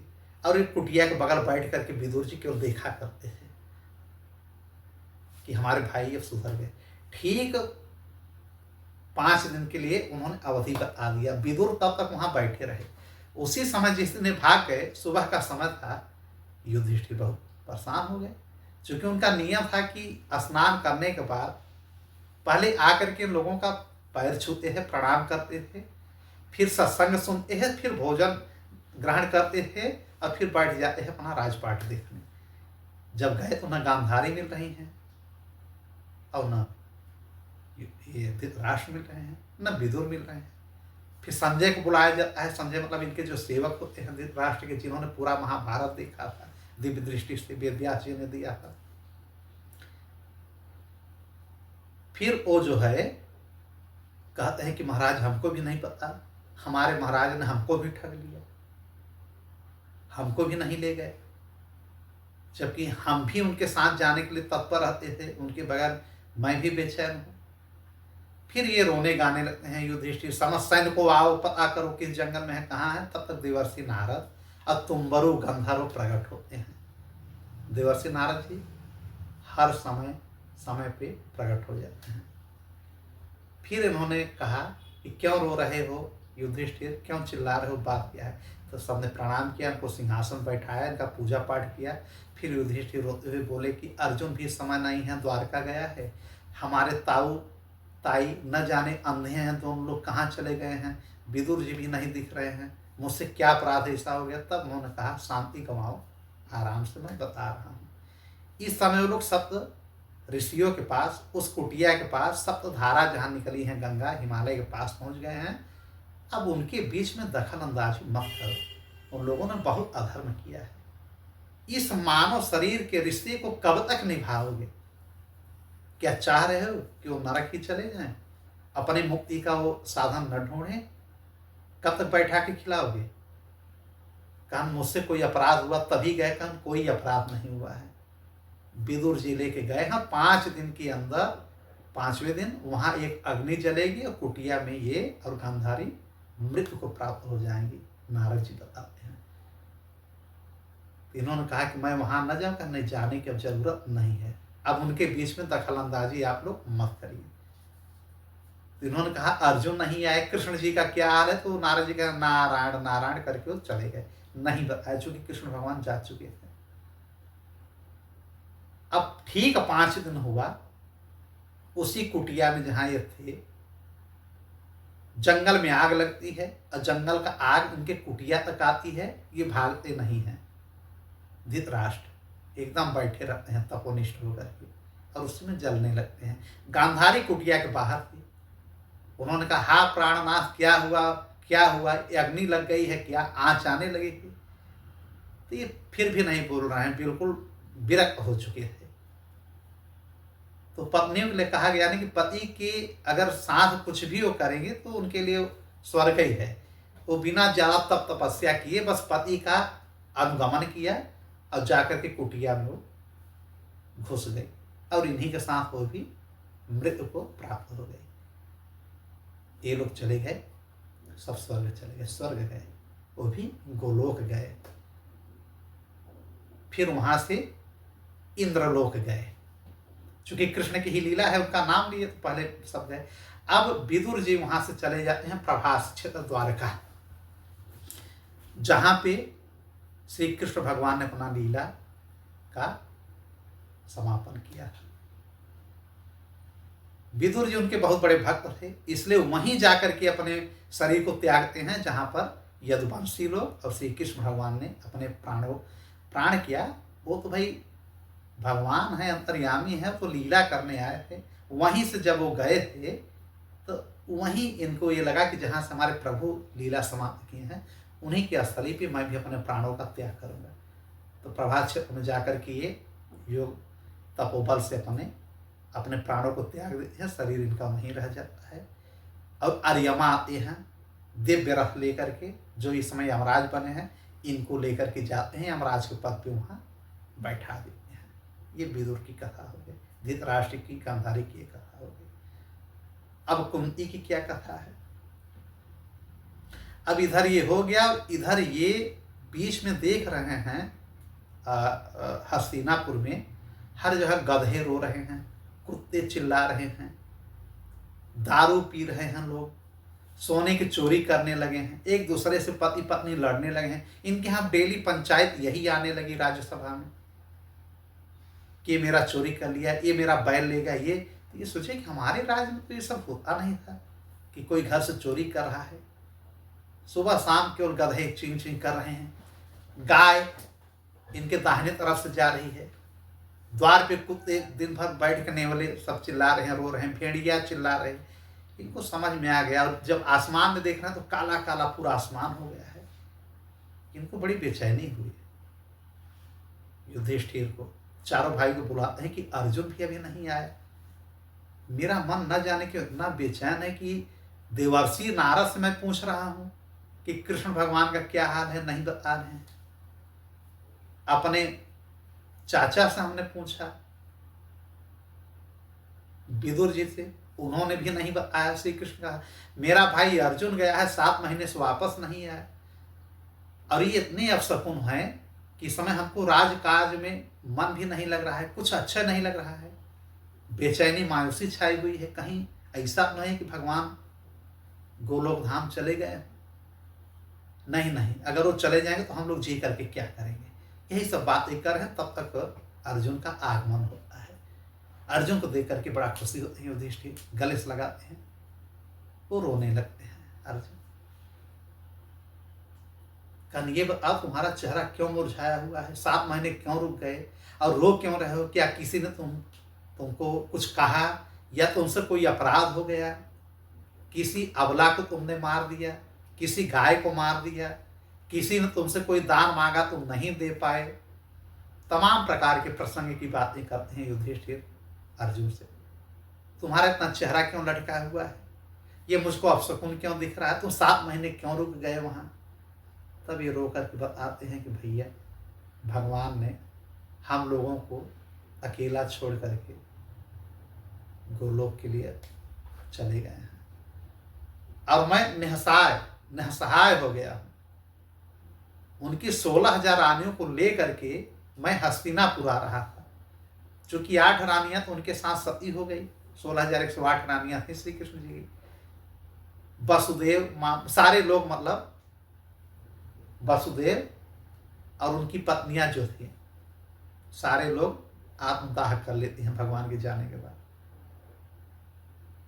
अर्जुन उस समय वहां मौजूद रहते हैं, सबको दाह संस्कार करा करके रुक जाते हैं वहाँ की व्यवस्था देखने के लिए। फिर बताए कि समस्त यदुवंशी अपने आप ही लड़ करके मर गए एक श्राप की वजह से। सांब का कथा सुनाते हैं कि सांब जो है जाम्बवंती का लड़का था श्री कृष्ण भगवान का। एक बार मूसल भर करके ऋषियों से परीक्षा लेने लगा कि देखो लड़का होगा कि लड़की। ऋषि मुनि बहुत नाराज हो गए। उन्होंने कहा मेरी परीक्षा ले रहे हो, है तो मूसल, अब यही मूसल तुम पैदा करोगे और इसी मूसल से तुम्हारे यदुवंश का नाश होगा। श्री कृष्ण भगवान चाहते तो इसको रोक सकते हैं, लेकिन उन्होंने नहीं रोका। इधर गांधारी ने श्राप दिया था कि तुम्हारा यदुवंश भी ऐसे नष्ट होगा आपस में लड़ करके जैसे हमारा कुरुवंश नष्ट हुआ। कुरुवंशी लोगों को कहा जाता है ना, कुरुवंश से ही ये कौरव और पांडव है ना। जैसे आपस में लड़ करके हम लोग मरे हैं, तो श्री कृष्ण जी ने कहा ठीक है, क्योंकि तो चाहते हैं कि यदुवंश भी अंत में हम मार करके ही जाएंगे। जो बचे हैं उसको बलराम और श्री कृष्ण भगवान स्वतः ही अपने यदुवंशियों को मार दिए थे। जो मूसल हुआ उस मूसल को पीस करके फेंका गया समुद्र में, लेकिन वो पुनः आ गया किनारे तट पे, और वही मूसल चक्कू जैसा बन गया। अब प्रभास क्षेत्र में वहां पे एक तीर्थ के लिए लोग इकट्ठा हुए थे उत्सव के लिए। श्री कृष्ण भगवान की लीला थी। बलराम जी से बोले कि अभी इन लोगों को जाना है, सबको इकट्ठे बुलवाओ वहां पे। बलराम जी ने कहा उत्सव किया जाए, कोई यज्ञ कराया जाए, उसी बहाने सब पूरे यदुवंशियों को बुलाया जाएगा 56 करोड़। और सब पी लिए मदिरा, चावल की बनी हुई मदिरा, और एक दूसरे की सब बुराई करने लगे कि महाभारत में तुम भाग गए थे जिससे मेरी मृत्यु। बोला कि मैं फलाने को मारा, इतने लोगों को मारा, तुम भाग गए थे। फिर कोई कह रहा तुम्हारी पत्नी बड़ी सुंदर है, उस पर हमारी कब से नजर है, लेकिन मुझको भाव नहीं दे रही। तमाम प्रकार की अधर्म की बातें यदुवंशी आपस में करते करते एक दूसरे से लड़े। वर्मा वगैरह जितने लोग वहां पे थे, और कुछ नहीं पाए शस्त्र, तो वही जो घास था मूसल का बना हुआ जो बड़ा बड़ा चक्कू जैसा, वही निकाल करके एक दूसरे को काटने लगे, मारने लगे। अब इतनी जनसंख्या थी, मारने में समय लग रहा था। फिर श्री कृष्ण भगवान ने कहा कि सब पीने में मस्त है, नशे में है, ऐसा करो बलराम जी ताऊ आप भी लग जाइए, हम भी लग जाएं। तो सुदर्शन लगा करके इन्होंने समस्त लोगों को मार दिया। उधर बलराम जो है हल से। ये लीला इन्होंने क्यों किया? क्योंकि सारे लोग मदमस्त हो गए थे यदुवंशी लोग, और भगवान के जाने के बाद अधर्म का बोलबाला पुनः हो जाता धरती पे। इसलिए केवल कुरुवंशियों को नहीं, यदुवंशियों को भी मरवा करके गए। कुछ लोगों को, 4-5 लोगों को छोड़ दिया था, जिसमें एक अनिरुद्ध के लड़के, अनिरुद्ध इनके पुत्र हैं श्री कृष्ण भगवान के, उनके एक लड़के थे ब्रज, वज्र, ठीक है, वे बचे थे। ये कथा सब अर्जुन जी ने बताया कि सब चले गए, कोई नहीं है, मामा लोग सब चले गए। तब इन्होंने कहा कि अब हम लोगों को भी रहने के लिए यहाँ कोई मतलब नहीं है। कुंती जैसे सुनती हैं, ये भी वानप्रस्थ संन्यास ले लेती हैं। कहीं कहीं तो कहा गया कि तत्काल इनकी मृत्यु हो जाती है कुंती की, तो सुन करके कि जब कृष्ण भगवान है तो मैं क्यों रहूँगी। ठीक है, तो इस प्रकार से अब ये लोग भी सोचते हैं कि अब हम लोगों को रहने के लिए कोई मतलब है नहीं। तब ये अपने 5 पांडव यह सुनियोजित योजना बनाते हैं कि अब राज्य का अधिकारी परीक्षित को बना दिया जाए। परीक्षित का जन्म हो गया था, परीक्षित को इन लोगों ने सम्राट बना दिया हस्तिनापुर का, और जो ब्रज थे, ब्रज को बना दिया मथुरा का। ठीक है, कि आप चूंकि मथुरा के सूरसेन थे जी, तो उनकी जगह अब मथुरा का राजा इनको बना दिया गया, और हस्तिनापुर का राजा बना दिया गया, सम्राट बना दिया गया परीक्षित। फिर अब द्रौपदी कहती हैं कि आप लोग जाएंगे तो मैं क्या करूंगी, मेरे तो पुत्र भी नहीं है, 5 पुत्र भी मारे जा चुके हैं, किसके सहारे में रहूंगी। युधिष्ठिर कुछ बोले नहीं रहे हैं। अच्छा, इनके जो 5 पुत्र थे आखिर क्यों मारे गए, कहाँ मारे गए थे? कुरुक्षेत्र में ही मारे गए थे। युद्ध का आखिरी दिन था, युद्ध खत्म हो चुका था, पूर्ण विराम था, लेकिन दुर्योधन के कहने पे अश्वत्थामा को तिलक लगा के सेनापति बनाया। अब पांडव को मारने के चक्कर में 5 बालकों का सिर काट करके लेकर के चलाया, ये समझ करके कि मैं युधिष्ठिर, अर्जुन, नकुल, सहदेव और भीम को मार के लाया हूं। अंधेरा था, अंधेरे में मार के आया। ये जो 5 लड़के हैं पांडव के, इन्हें उप पांडव कहा जाता है। देखो, पांडु इनके पिता है, पांडव ये 5 भाई हुए, उप पांडव इनके जो 5 लड़के हैं, इनको उप पांडव कहा जाता है। ये उप पांडव थे कौन? पूर्व जन्म में ये देवता है। ठीक है, इनकी भी एक कथा है। ये जो है विश्व देव नाम के देवता है। ये 5 लोग एक ऋषि मुनि की तपस्या में खलल डाल दिए थे, उनको चिढ़ा दिए थे बार बार। तो इस बात को लेकर के वो ऋषि बहुत नाराज हो गए कि जब देखो तुम लोग हमारा मजाक उड़ाते हो, खिल्ली उड़ाते हो, तपस्या भंग करते हो, आकर के चले जाते हो, तो धरती से ज्यादा लगा हो, इसी धरती में तुम लोग रहो, यहीं जन्म ले लो और अल्प आयु में तुम्हारी मृत्यु हो जाएगी। अब जो स्त्रियों को लेकर के तुम आ रहे हो, बार बार स्त्रियों के साथ जाते हैं 5 लोग, कहन स्त्री विहीन रहोगे, शादी भी नहीं हो पाएगी। तो वही विश्वदेव जो 5 थे, वही आए 5 पांडव के पुत्र बन करके, जिन्हें हम उप पांडव कहते हैं। युधिष्ठिर का जो लड़का था द्रौपदी से हुआ, पहले हुआ, सप्रम से हुए हैं, उसका नाम था प्रतिबिंध्य, जो युधिष्ठिर से हुआ।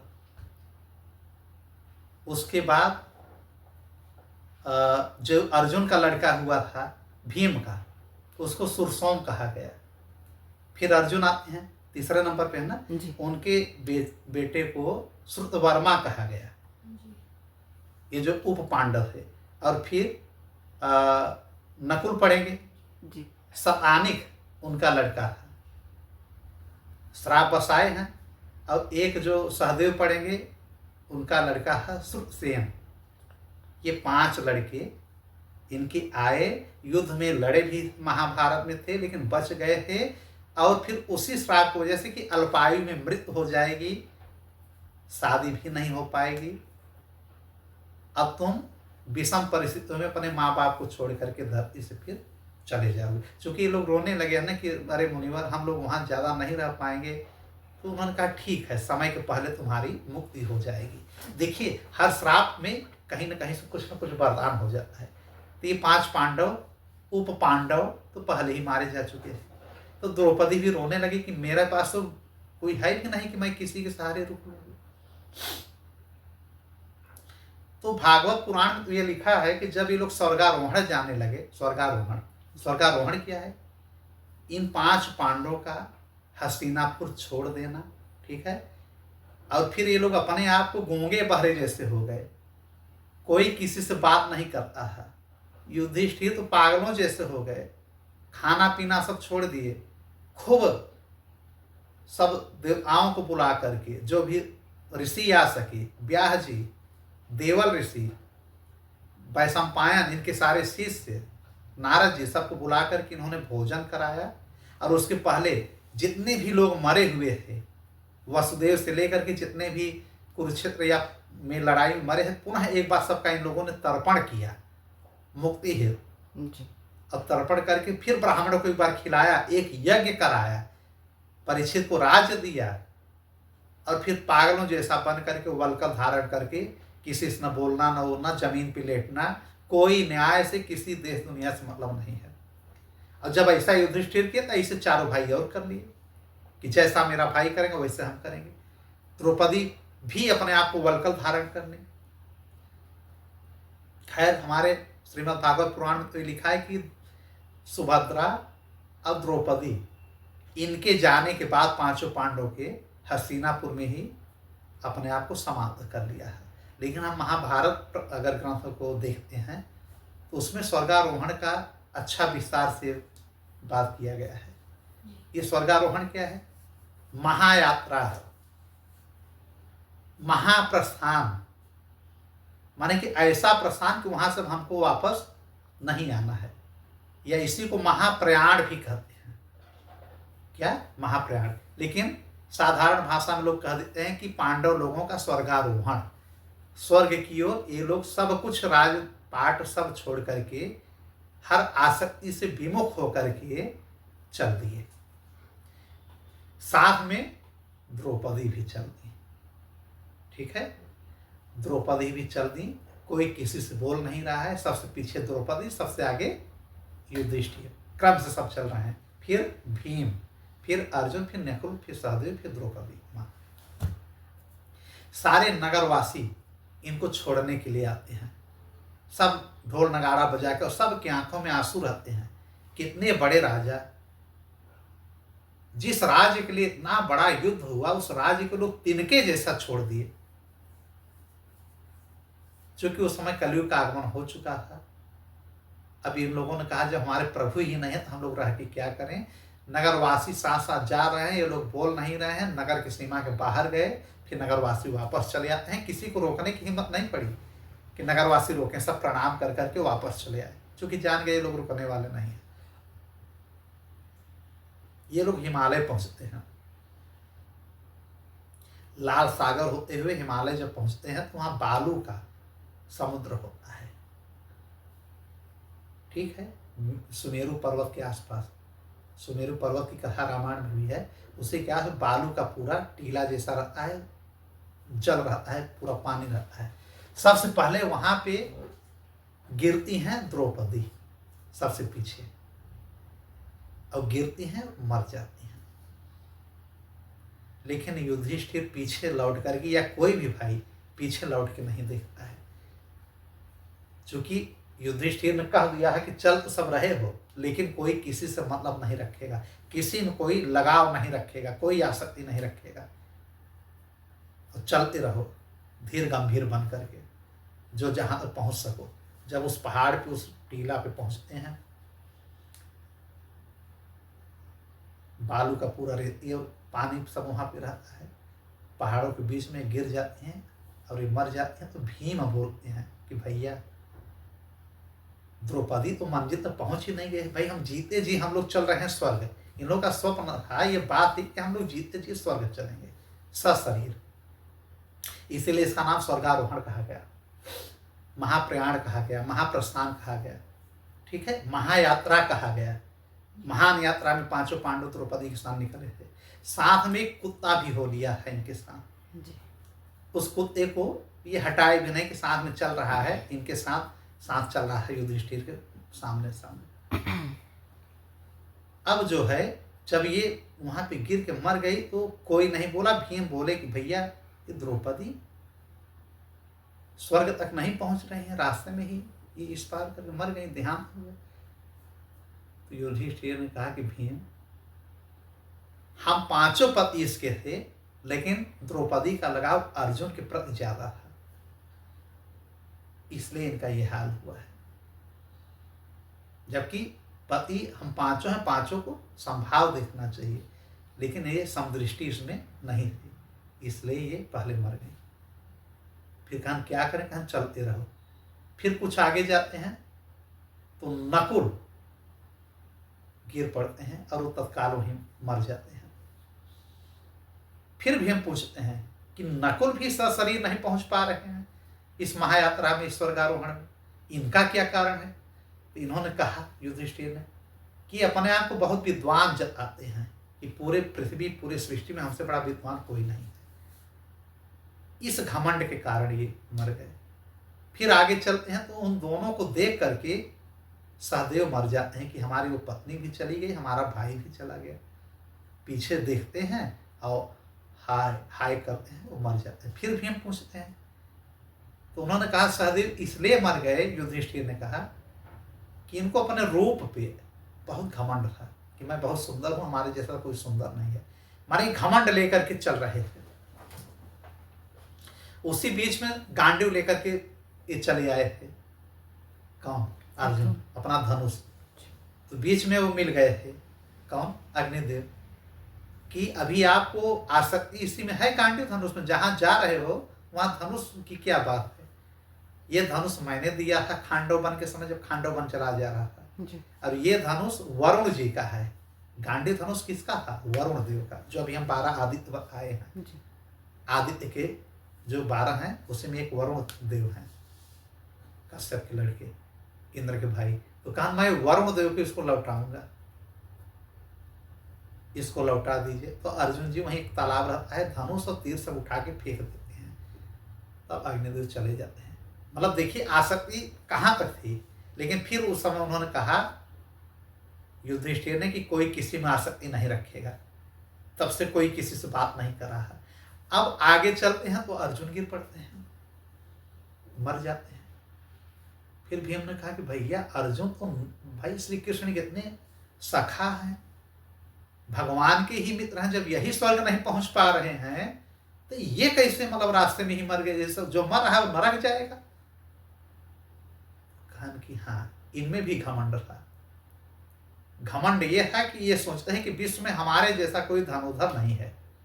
इन्होंने कहा कि जब युद्ध होगा महाभारत का तो एक दिन में समस्त शत्रुओं का मैं नाश कर दूंगा, जो नहीं कर पाए। और जब अश्वत्थामा को पकड़ के लाया गया तो इन्होंने प्रतिज्ञा किया है श्री कृष्ण भगवान के सामने कि मैं अश्वत्थामा को मार डालूंगा, लेकिन ये मार नहीं पाए। अपनी प्रतिज्ञा की अवहेलना 2 बार इन्होंने किया। एक बार कहा कि सबको एक दिन में मार डालूंगा, नहीं मार पाए, एक अश्वत्थामा को नहीं मार पाए, तो ये मर गए, नरक गए या जहां भी गए। आगे गए, भीम भी गिर पड़े, भीम भी मर गए। तो फिर युधिष्ठिर कहते हैं भीम अब कौन पूछेगा कि तुम मर गए? तुम इसलिए मर गए कि तुम बहुत ज्यादा अपने बल के ऊपर घमंड था कि मैं 10,000 हाथियों को एक बार में मार सकता हूं, और तुम सबका भोजन कर लेते थे, खाने में बहुत अव्वल थे। ये सब तुम्हारे तृष्णा, ये तुम्हारा ये बल का घमंड तुमको मार दिया। अब तब इस स्वर्ग के द्वार पे पहुंचते हैं। इंद्र भगवान रथ लेकर के प्रकट होते हैं। कहीं कहीं कहा गया कि एक अंगुली इनका गल गया था, ऐसा कुछ नहीं था। सशरीर ये स्वर्ग गए हैं धृतराष्ट्र। ऐसे बहुत कम लोग हैं कि स्वर्ग त्रिशंकु जाने वाले थे, नहीं जा पाए थे। विश्वामित्र जी ने इतना कोशिश किया, एक नया स्वर्ग बनाया, लेकिन जा नहीं पाए, बीच में ही लटक गए। उन्हीं के लार से आज कर्मनाशा एक नदी है, जिसको छूने से पाप ही लगता है, पुण्य सब नष्ट हो जाता है। ये त्रिशंकु का लार है, माने स्वर्ग नहीं पहुंच पाए, अभी तक लटके हैं। और एक इनको देखिए कि इनको लेने के लिए इंद्र रथ लेकर के आ रहे हैं। लेकिन ये बोले कि इंद्र से कि मैं कैसे चलूं, मेरे भाई तो सब मर गए। कहा ये लोग सब चले गए हैं स्वर्ग, आप परेशान मत होइए, ये लोग आपसे पहले पहुंच गए हैं। कहा स्वर्ग कहे कि नरक? कहा ना चलिए वहां देखिएगा स्वर्ग में है कि नरक में, आप रथ पे बैठिए चलिए। कहा मेरे साथ ही कुत्ता भी चलेगा। तो इंद्र भगवान कहते हैं कि कुत्ता क्या चलेगा, जब आपके भाई नहीं जा पाए तो कुत्ता क्यों जाएगा? सशरीर किसी को स्वर्ग में जाने का अधिकार नहीं है। आपको इसलिए है कि आप धर्म से हमेशा सब काम किए हैं, अधर्म का काम आपने कभी किया नहीं, हमेशा सत्य बोले हैं। इन्होंने कहा नहीं। युधिष्ठिर ने कहा मैं अकेले नहीं जाऊंगा, चूंकि मेरा ये शरणागति है, मेरा ये भक्त है, मेरे साथ है, इसको छोड़ करके मैं नहीं जाऊंगा। चाहे मैं नरक में जाऊं चाहे स्वर्ग में, इससे हमें कोई लेना देना नहीं। तब इंद्र भगवान ने कहा, जो आजकल लोग कुत्ता पालते हैं उनको समझना चाहिए कि घर में कुत्ता पालने वाले अगर यज्ञ कर रहे हैं, हवन कर रहे हैं, पूजा कर रहे हैं, व्रत कर रहे हैं, तो उनका मान नहीं होगा। कि जिस घर में मनुष्य है और भगवान का वास है, उस घर में कुत्तों का अगर वास है, उस घर के लोगों के हाथ से तो जल भी नहीं पीना चाहिए, और बिल्कुल उनका उद्धार नहीं होगा, कोई पूजा पाठ मान नहीं होगा, भगवान नहीं करते हैं। इंद्र कह रहे हैं कि कुत्तों के लिए इतनी, हाँ कुत्तों के लिए बुराई नहीं, उनको आप खाना खिलाइए, सब कुछ करिए, लेकिन घर में रख करके आजकल लोग क्या कर रहे हैं, घर के सामने क्या लिख रहे हैं, कुत्तों से सावधान। अब ये नहीं मालूम कि कुत्ते अंदर हैं पूरा कि इंसान भी हैं, कि क्या कहना चाह रहे हैं। पहले क्या लिखा जाता है, अतिथि देवो भव, अतिथियों का सम्मान है या शुभ लाभ। जय बजरंग बली, श्रीमन नारायण, स्वास्तिक का निशान। अब आज का लिखा जाता है कुत्तों से सावधान। क्या कहाँ से कहाँ कलयुग चला गया। इंद्र भगवान युधिष्ठिर से बता रहे हैं कि कुत्तों का वास घर में अगर हो जाए तो सारा पुण्य खत्म हो जाता है। और आजकल तो लोग कुत्तों को साथ में खिला रहे हैं, साथ में लेटा रहे हैं।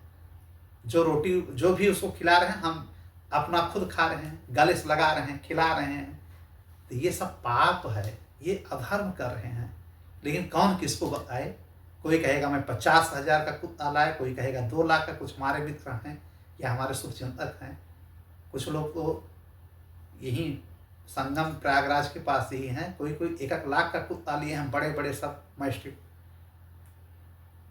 समझाते हैं कि भैया अगर अपने आप का जीवन उद्धार करना है तो कुत्तों को छोड़िए, भगवान से ना जोड़िए। वो किसी चीज को अगर छू लेते हैं तो अशुद्ध हो जाता है। किसी यज्ञ की तरफ देख लेंगे तो अशुद्ध हो जाएगा। हाँ, उनका सत्कार करिए, रोटी खिलाइए। अब उनका काम है घर के बाहर, घर के अंदर नहीं।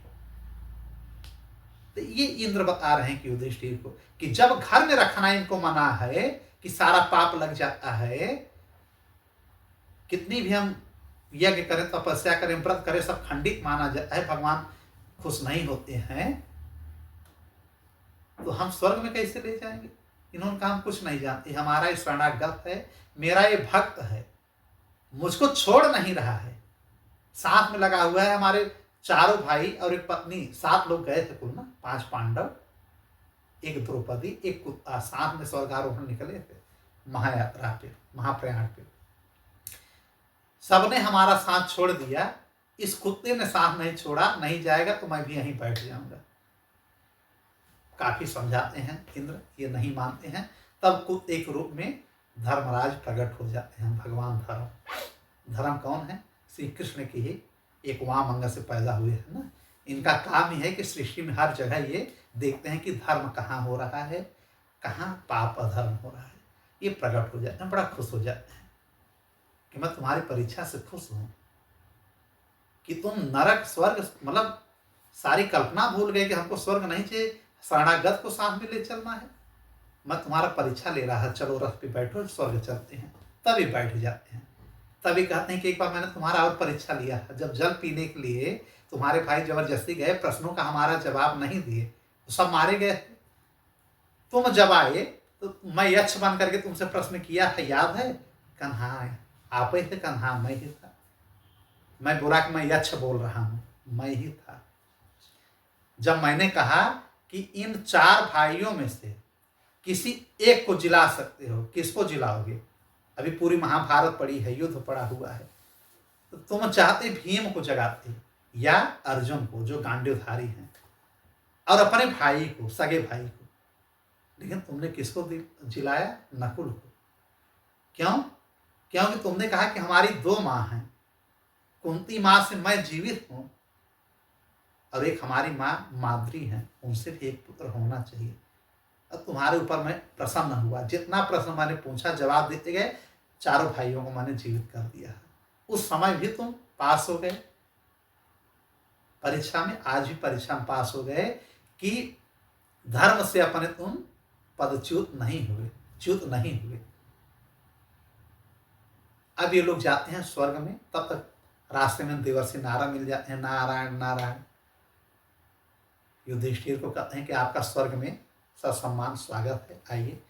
फिर दिखाते हैं कि जो अंतरिक्ष है ये क्या है। तो युधिष्ठिर ने कहा कि ये तारे हैं, नक्षत्र हैं, ये सब घर हैं, लोक हैं। जैसा हम लोग जानते हैं ना कि नक्षत्र है, नक्षत्र क्या है, देवताओं का घर है। जितने देवता हैं सबका एक एक घर है, लोक है। और उन लोगों का घर छोटा मोटा थोड़ी होता है, सैकड़ों किलोमीटर में होता है। हम लोगों को आँख से छोटे छोटे दिखते हैं। तो उसका सब बताते हैं और कहते हैं कि चलिए आपका स्वागत है। ये भी साथ में चलते हैं, तमाम प्रकार के ऋषि भी आते हैं और भी देवता रहते हैं, अश्विनी कुमार सब इनको लेकर के जाते हैं। ठीक है। फिर जब ये स्वर्ग में पहुंचते हैं तो वहां पूछते हैं कि हमारे भाई लोग कहाँ हैं। तो इंद्र भगवान ने कहा कि नरक में सब गए हैं। हम बताइए, द्रौपदी, नकुल, सहदेव, भीम, ये सब भगवान की ही अंश अवतार हैं। कोई वायु का है, कोई लक्ष्मी का, द्रौपदी कौन है, लक्ष्मी के कौन सा अवतार है, इनके विषय में फिर हम बात करेंगे। जो वेदवती थी श्री राम के काल में, वही बाद में द्रौपदी बनी थी। तो ये लोग नरक कैसे गए? कहा भाई अपना अपना जैसा जिसका जो घमंड था, झूठ बोले, अधर्म किए, गए। इनका ये कह रहे हैं कि हम स्वर्ग में रह के क्या करेंगे। युधिष्ठिर तब तक आगे जा रहे हैं, देख रहे हैं बढ़िया राज सिंहासन पे युधिष्ठिर बैठा हुआ है, खूब ठहाका मार रहा है, सारे देवता लोग, सारे ऋषि लोग उसका सब सम्मान कर रहे हैं, वाह राजा साहब, वाह राजा साहब। अब दुर्योधन को अब उसको देख करके पीछे लौट जाते हैं। नारद से भी कहते हैं प्रभु ये क्या, मेरे साथ अन्याय, मेरे भाइयों को, हमारी पत्नी को कह रहे हैं कि सब नरक गए हैं इंद्र जी, और ये अधर्म करने वाला आदमी इतनी बड़े दिव्य व्यवस्था में है, अप्सराओं सब जल दे रही हैं, सब उनको घेर के पंखा चला रही हैं, ये दुर्योधन राज सिंहासन पे बैठा हुआ है। इंद्र भगवान भी मुस्कुरा रहे हैं। फिर नारद कह रहे हैं देखो ये धरती लोक नहीं है, ये मृत लोक नहीं है, ये स्वर्ग लोक है। यहाँ पे द्वेष भाव मत रखो, तुम सशरीर चले आए हो, लेकिन मनुष्य की जो कलमशता रहती है, जो अवगुण है, अभी तुम में है। धर्मराज भी कहते हैं, जो धर्म देवता होते हैं, इंद्र भी कहते हैं, और नारद जी भी, कि अभी आपके अंदर वो भाव है कि मेरे भाई नरक क्यों गए, ये स्वर्ग में कैसे बैठा है दुर्योधन। तो अपने अपने कर्म से सब आए हैं। कहना ऐसा कौन सा कर्म किया है? कहे सर नारायण से, भगवान कृष्ण से हर पल ही लड़ता रहा और उनके सामने रहा हमेशा। उन्हीं के आदेश पे भीम के द्वारा ये मारा गया। तो जिसको आदेश दे रहे हैं प्रभु मारने के लिए और मरवा रहे हैं, तू नरक में कैसे जाएगा? स्वर्ग ही मिलेगा ना। कहते तो मेरे भीम से उन्होंने मरवाया, तो भीम को क्यों नरक में दे दिया और अर्जुन को क्यों नरक में दे दिया? मैं यहाँ नहीं रहूंगा, मेरे जहाँ भाई हैं वहां ले चलिए। तो इंद्र भगवान कहते हैं आप यहीं रहिए, आपके लिए स्वर्ग मिला है, अभी और अच्छे लोक में आपको ले चलेंगे। वहीं स्वर्ग से हर स्वर्ग का रास्ता है, कहना आपको एक अच्छा लोक मिला है, वहां ले कहना कोई लोग ना हमारे भाइयों के पास ले चलिए। तब इनके देवदूत लेकर के युधिष्ठिर को जाते हैं। जब भैया जाते हैं वहां पे, इतनी गंदगी, इतना दुर्गंध, इतना बदबू, इतना जलन, कोई ये देख रहे हैं कोई काटा जा रहा है, कोई तावे में सेका जा रहा है, किसी को मवाद पिलाया जा रहा है, किसी को रक्त पिलाया जा रहा है, किसी को नंगा करके लोहे से चिपकाया जा रहा है। जो बलात्कार यहाँ करते हैं उनको गरम गरम खंभे पे चिपकाया जाता है। देवदूत से पूछते हैं कि ये सब क्या है? कहने सब यही नरक की व्यवस्था, जो जैसा कर्म किया है सब यहाँ मारे जा रहे हैं। बड़े बड़े राक्षस जैसे वहाँ पे, किसी का पेट नहीं, किसी का मुंह नहीं, किसी का हाथ नहीं, और सब जो वहाँ पे हैं सबको लेकर के मुंह में खा रहे हैं, फिर उगल रहे हैं, फिर काट रहे हैं कई बोटियों में, जो सूक्ष्म शरीर पे वहाँ पे है, नरक यातना झेल रहे हैं। ये सब देख करके तो युधिष्ठिर घबरा जाते हैं कि मेरे भाइयों का क्या हाल हुआ होगा। फिर ये थक जाते हैं। वातावरण वहाँ के इतना बदबूदार, गंदगी और माहौल रहता है, संकरी जगह, एक शरीर जाने में दिक्कत हो रहा है, मुड़ मुड़ के जा रहा है, और नीचे लग रहा है कि अभी गिर पड़ेंगे। पहाड़ का नीचे एरिया है और नीचे बड़े बड़े सब चक्कू जैसे हैं, इनको ऊपर कोई प्रभाव नहीं पड़ रहा है, चूंकि सब शरीर गए हैं, स्वर्ग गए हैं, लेकिन दिख सब नरक का इनको दिख रहा है कि नरक में क्या क्या होता है। फिर पूछते हैं कि ये सब नीचे भाला क्यों है? कारण इसी पर से फेंका जाता है। जो नीचे किसी को मार डालता है चाकू से, गोली से, किसी से, तो उसको बार बार उसके शरीर को मारा जाता है। यहाँ पे रोएगा, झेलेगा, बस यही इसको यातना यहाँ झेला जा रहा है। उसके बाद किसी योनि में फिर जाएगा। पहले नरक में आप झेलेंगे, उसके बाद आपको पुनः किसी योनि में जाना पड़ेगा। फिर एक कहते हैं ऐसा है, मैं आगे नहीं चल पाऊंगा, मुझे ले चलो।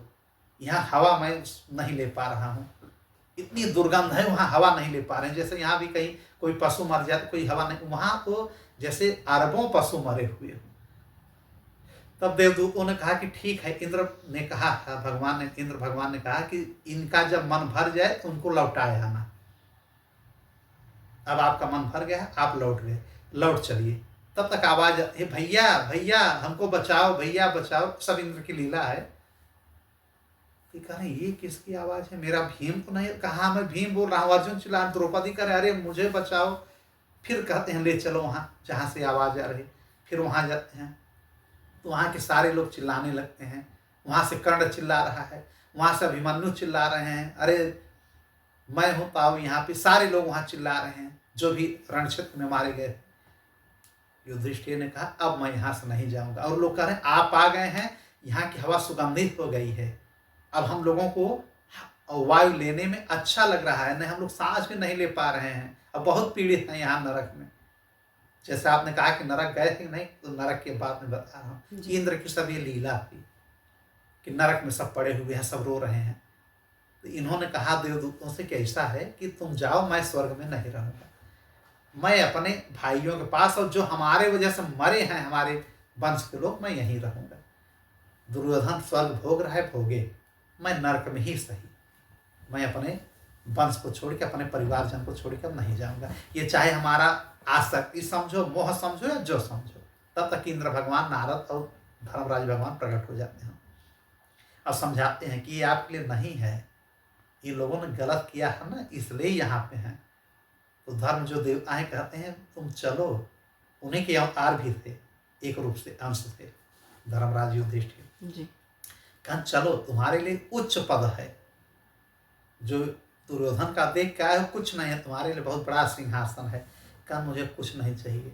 भीम अर्जुन चिल्ला रहे हैं भैया आप चले जाएंगे, आप कम से कम यहाँ रहेंगे, आप सब शरीर हैं, दिख भी रहे हैं, हम लोग अदृश्य हो जा रहे हैं, और आपके रहने से बड़ी सुखद हवा चल रही है, बड़ा अच्छा लग रहा है भैया, हम लोग मारे भी कम जाएंगे। तो कह रहे हम अपने भाइयों को छोड़कर नहीं जाएंगे। तब धर्म ने कहा ऐसा क्यों? धर्मदेवता ने कहा मेरी ये नैतिक जिम्मेदारी है कि मुझसे अगर कोई सहयोग मांग रहा है और मैं सब शरीर हूं, मैं सब समझ रहा हूं, तो मैं इनका सहयोग करूंगा। तब धर्म ने कहा मैं फिर तुमको तीसरी बार परीक्षा लिया, तुम पास हो गए। ये सब इंद्र की माया थी, ये लोग नरक में नहीं गए हैं। यहाँ पे किसी भी पांडव लोग यहाँ पे कोई नहीं है, कर्ण वगैरह सब स्वर्ग गए हैं। अब कौन से स्वर्ग गए हैं? कर्ण उनके सूर्य जी के पास गया है, सूर्य लोक में। तुम्हारे पिताजी इंद्रलोक में हैं, दुर्योधन भी इंद्रलोक में है। अर्जुन चले गए हैं, गोलोक चले गए हैं। द्रौपदी चली गई हैं क्षीर सागर में। तब ये सोचे कि ये क्या, तब तक वहां पूरा स्वर्ग फिर हो गया। तब उन्होंने कहा प्रभु ये लीला है, कि सब परीक्षा लिया जा रहा है कि यहाँ भी तुम अपने धर्म से डिगते हो कि नहीं, तुम वास्तव में धर्मयुक्त हो। धरती पे भी धर्म से काम किया, यहाँ भी। फिर कहते हैं चलो एक सरस्वती नदी वहां पे है, गंगा जी, वहां पे गंगा भी है, सरस्वती भी है, कहा वहां पे स्नान करो पहले। तुम्हारा जो धरती का शरीर है पहले ये खत्म हो। बार बार जो भाई भतीजे के पास चल रही है पत्नी का, जब वहां स्नान करो सब खत्म। जैसे गंगा जी में युधिष्ठिर नहा करके निकलते हैं, उनका शरीर अलग हो जाता है। क्या बन जाते हैं? देवता बन जाते हैं, वो शरीर नहीं रह जाता है। ठीक, तब इनको ले जाते हैं गोलोक। वहाँ पे श्री राधा जी, कृष्ण भगवान, और वहाँ पे अर्जुन उनको पंखा उनका झाड़ रहे हैं, सभासद बने हुए हैं, मुस्कुराते हैं। आ गए ये कहते हैं कि हाँ प्रभु मैं आ गया। क्या तुम्हारे लिए धर्मलोक है, धर्म जी के साथ जाओ, ये हमारे साथ रहेगा। कौन? अर्जुन। और नकुल सहदेव चले गए अश्वनी कुमार के लोक में। सबका अपना अपना लोक है अंतरिक्ष में वहां पे ना, स्वर्ग में सबका अलग अलग। बहुत स्वर्ग में 14 ही स्वर्ग नहीं, इसमें न जाने कितने छोटे छोटे लोक बनाए गए हैं, अनगिनत लोक हैं। जैसे हमारे जिले में लाखों घर हैं, लेकिन कहा किया जाएगा प्रयागराज, बात समझिएगा। और होंगे कितने घर? लाख के ऊपर ही होंगे, 1 लाख के ऊपर। उसी प्रकार वहां स्वर्ग लोक कहा जा रहा है, लेकिन स्वर्ग में न जाने कितने अनगिनत घर बने हुए हैं, सबके लिए अलग अलग व्यवस्था। ऐसे समझिएगा। फिर धृतराष्ट्र दिखते हैं गंधर्वों के साथ, वो गंधर्व लोग कुबेर के यहाँ चले जाते हैं। वहां कोई किसी से बोलो नहीं रहा है, केवल देख रहे हैं तो सबको कुंती दिख रही है, प्रणाम कर रहे हैं। और वो माद्री, कुंती और पांडु ये रथ से जा रहे हैं, कुछ बोले नहीं रहे हैं, उनको प्रणाम कर रहे हैं। तो कह रहे हैं ठीक है ठीक है, अब काम हो गया धरती। अब स्वर्ग में कहेगा, माने स्वर्ग जाने पे ना कोई मित्र ना कोई दुश्मन, सब संभाव। फिर कहा माँ भी हमारी नहीं बोल रही है, कहा बाप को भी नहीं बोलना चाहिए, अब सब शांत हो जाइए। नारद जी कहते हैं वो गए इंद्रलोक। फिर अभिमन्यु से पूछा गया कि अभिमन्यु कहाँ, तो अभिमन्यु को बताया को चले गए हैं चंद्रमा के चंद्रलोक। सब वहां गोलोक में एक बार सब मिलने इनसे आते हैं, सब मिलकर के पुनः अपने अपने लोग चले जाते हैं। ये है स्वर्गारोहण की कथा जो आपने पूछा जी। अब वहां ये लोग रहने लगे, धरती से इनका कोई मतलब नहीं। अब हम आते हैं धरती पे राजा परीक्षित के पास। राजा परीक्षित जो है यहाँ पे अब शादी करते हैं। किससे करते हैं? ईरावती से। ईरावती, ईरावती कौन है? इनके जो मामा थे, उत्तर नाम था, उत्तरा इनकी माँ का नाम था, उत्तर इनके मामा का नाम था, विराट के लड़के थे जी। उनकी पुत्री थी ईरावती, उन्हीं से इन्होंने शादी किया। मामा की लड़की जरूर थी लेकिन शास्त्र सम्मत शादी थी चूंकि गोत्र अलग था। जी। अब धर्मयुक्त शासन करने लगते हैं। 4 लड़के इनकी होते हैं, जिसमें सबसे बड़ा लड़का इनका होता है जन्मेजय। ठीक है, भीमसेन, सुरसेन, उग्रसेन, यही सब करके नाम था चारों भाइयों का। फिर अब वहां पे इनका शुरुआत हो जाता है राज, और ये हर पल धर्म का काम करते हैं। अब कलयुग का आगमन हो चुका है, फिर भी ये इतना पूजा पाठ हवन यज्ञ कराते हैं कि कलयुग पूर्ण रूप से हावी नहीं हो पाता है। फिर एक बार ये जाते हैं सरस्वती नदी के पास। पहले ये फिर इतना 3 यज्ञ भी किए थे, 3 अश्वमेध यज्ञ सम्राट इनको कहा जाता है, सम्राट परीक्षित ने किया था। ठीक है, और उसके बाद जो है जहां भी ये जाते हैं इनका बड़ा सम्मान होता है कि अर्जुन के प्रपौत्र हैं, अभिमन्यु के लड़के हैं, और श्री कृष्ण जी इनके सब परिवार के साथ कितना अच्छा व्यवहार किए हैं भगवान, तो इनका सब पूजा पाठ भी करते थे। और ये भी बहुत बड़े भक्त थे श्री कृष्ण के, परीक्षित। फिर इन्होंने 9 द्वीपों को जीत लिया था, बहुत शक्तिशाली थे। अश्वमेध यज्ञ कौन कर पाएगा? अश्वमेध यज्ञ वही कर पाएगा ना जो बहुत बलशाली है। सब राजा इनके अंडर में थे, सब टैक्स देते थे। एक बार ये सरस्वती नदी के पास जा रहे थे, तो वहां पे एक बैल और एक गाय को इन्होंने देखा जो आपस में बात कर रही हैं। ये बैल कौन है? ये धर्मराज है। धर्मराज, धर्म जो 3 पैर से विहीन था, 1 पैर था। ठीक है, धर्म के 4 पैर होते हैं।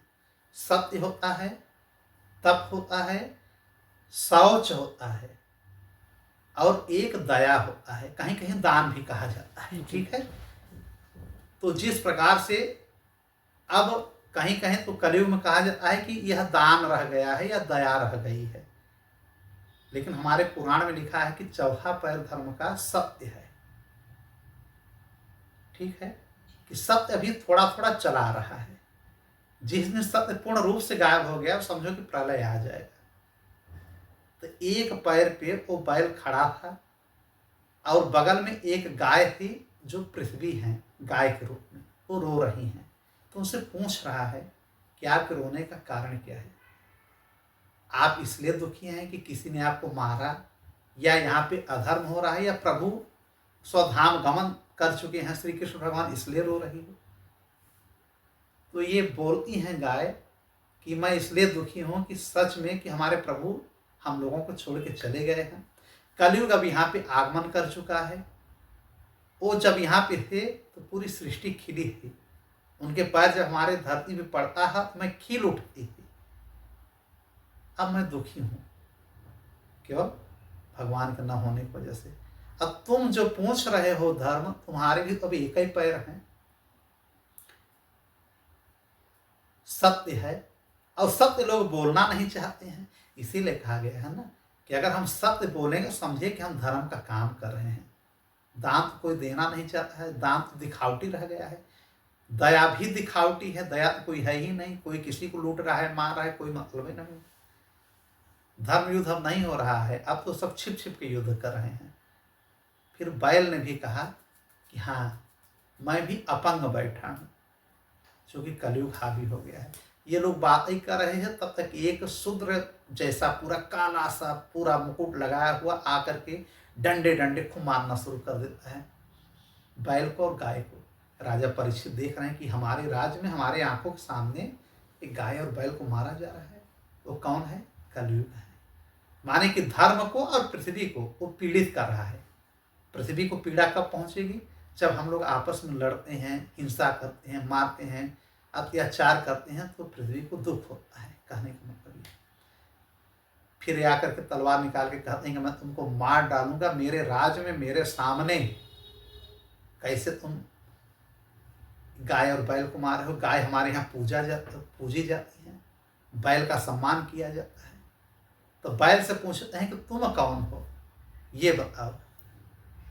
तो बैल धर्म है।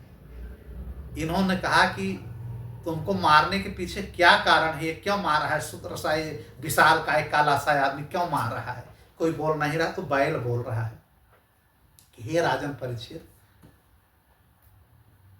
ऋषि मुनि तो कहते हैं कि अपने कर्मों का फल सब भोगते हैं। यहाँ पे तुम हो सकता है मैं अपने कर्मों का फल भोग रहा हूँ। अब कुछ लोग कहते हैं कि प्रकृति ने जो दिया, प्रकृति को जो देगा वही पाओगे, मैं जो दिया हूँ वही मैं पा रहा हूँ। देवी देवता लोग कहते हैं कि जो प्रारब्ध में लिखा होगा वो मिलेगा, मैं अपना प्रारब्ध भोग रहा हूँ। अब बाकी अब आप जो उचित अनुचित समझिए, समर्थ हैं सब जानने में, वो आप समझ लीजिए। तब वो समझ गए कि ये तो धर्म है। तब उन्होंने कहा कि आप धर्म हैं क्या? तो उन्होंने कहा मैं धर्म हूं, लेकिन मैं सीधा कलयुग के ऊपर कोई आरोप नहीं लगा रहा हूं।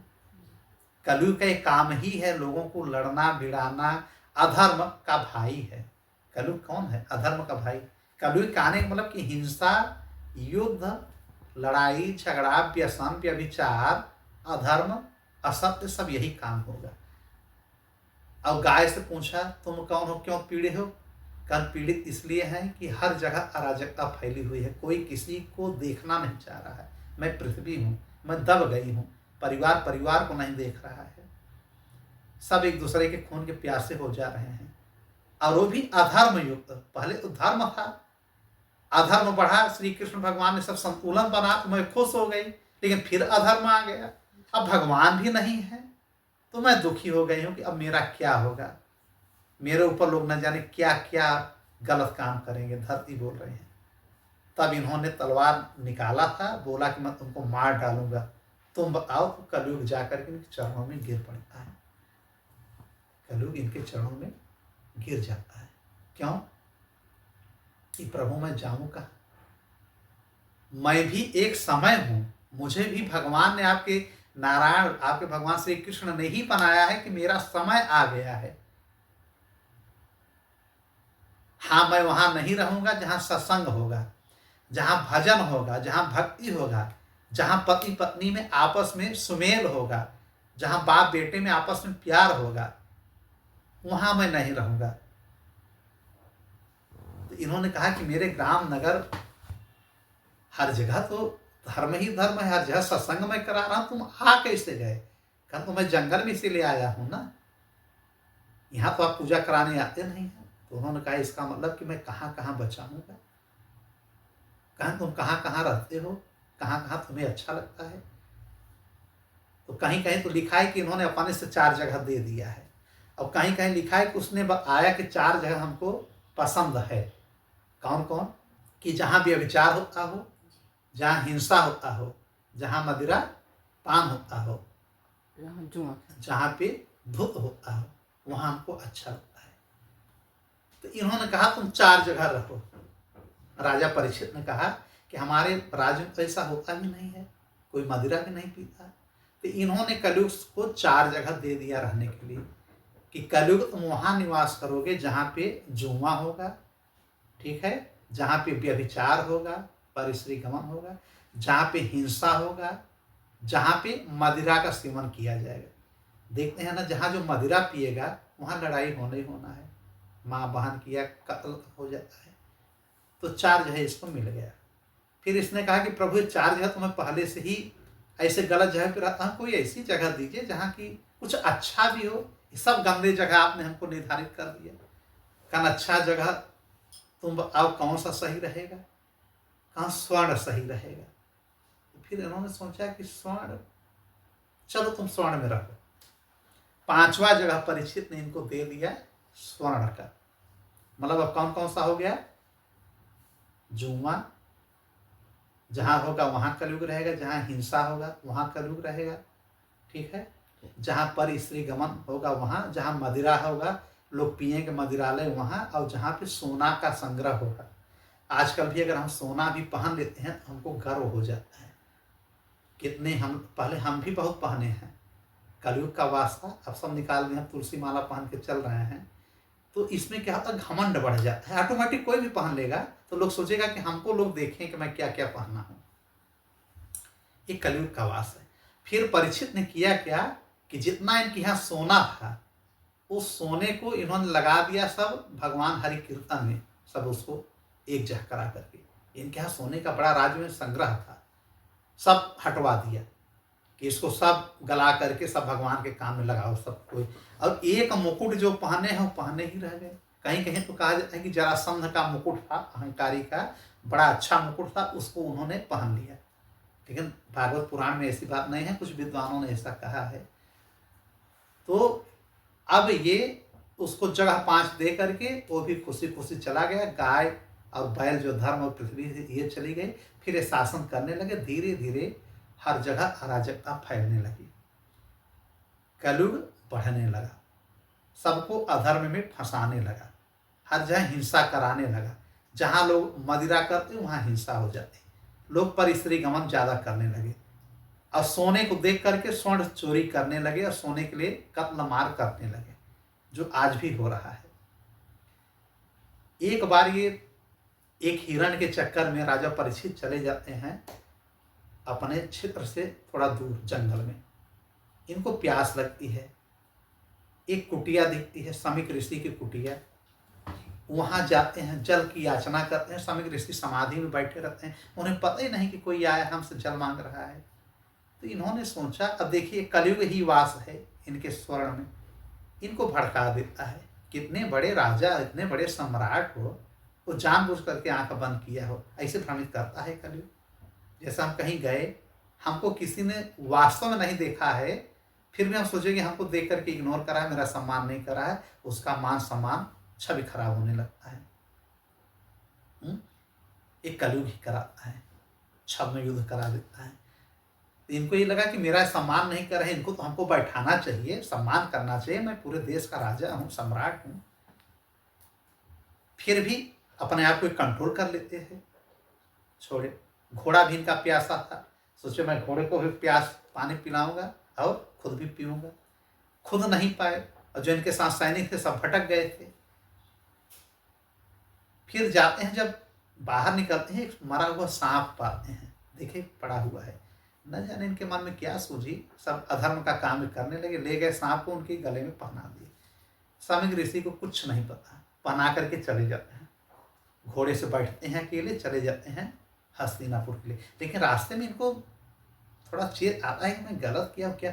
जब वहां पहुंचते हैं और मुकुट निकालते हैं तो एकाएक इनको बड़ा शर्म लगता है कि मैं ये क्या किया, एक ऋषि के गले में मैंने मरा हुआ सांप लटका दिया, ये कैसे हो गया। अब उधर इनका समीक ऋषि का एक बालक था, श्रृंगी ऋषि, महान तपस्वी था। कुछ लोगों ने देखा था, बालकों ने, जो इनके शिष्य थे, समीक के जाकर के बताए, कौशिक नदी में वो स्नान कर रहा था श्रृंगी ऋषि।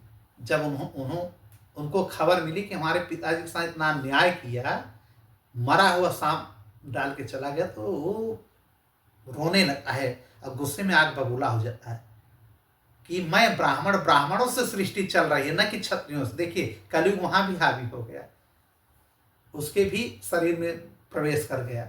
श्रृंगी के मुंह से निकल के आ रहा है कि सृष्टि ब्राह्मणों से चल रही है, राजाओं से नहीं। अगर हम लोग तपस्या न करें तो भगवान कैसे प्रसन्न होंगे। अब तुम हमें से पंगा ले रहे हो, हमारे पिताजी के ऊपर ये सांप रख के चले आए मरा हुआ। जाओ, जिस सांप के साथ तुमने खेला खेला है, मैं श्राप देता हूं राजा परीक्षित कि 7 दिन के भीतर तुम सांप के द्वारा ही डस करके मारे जाओगे। वो भी कौन काटेगा तुम्हें? नागों का राजा तक्षक।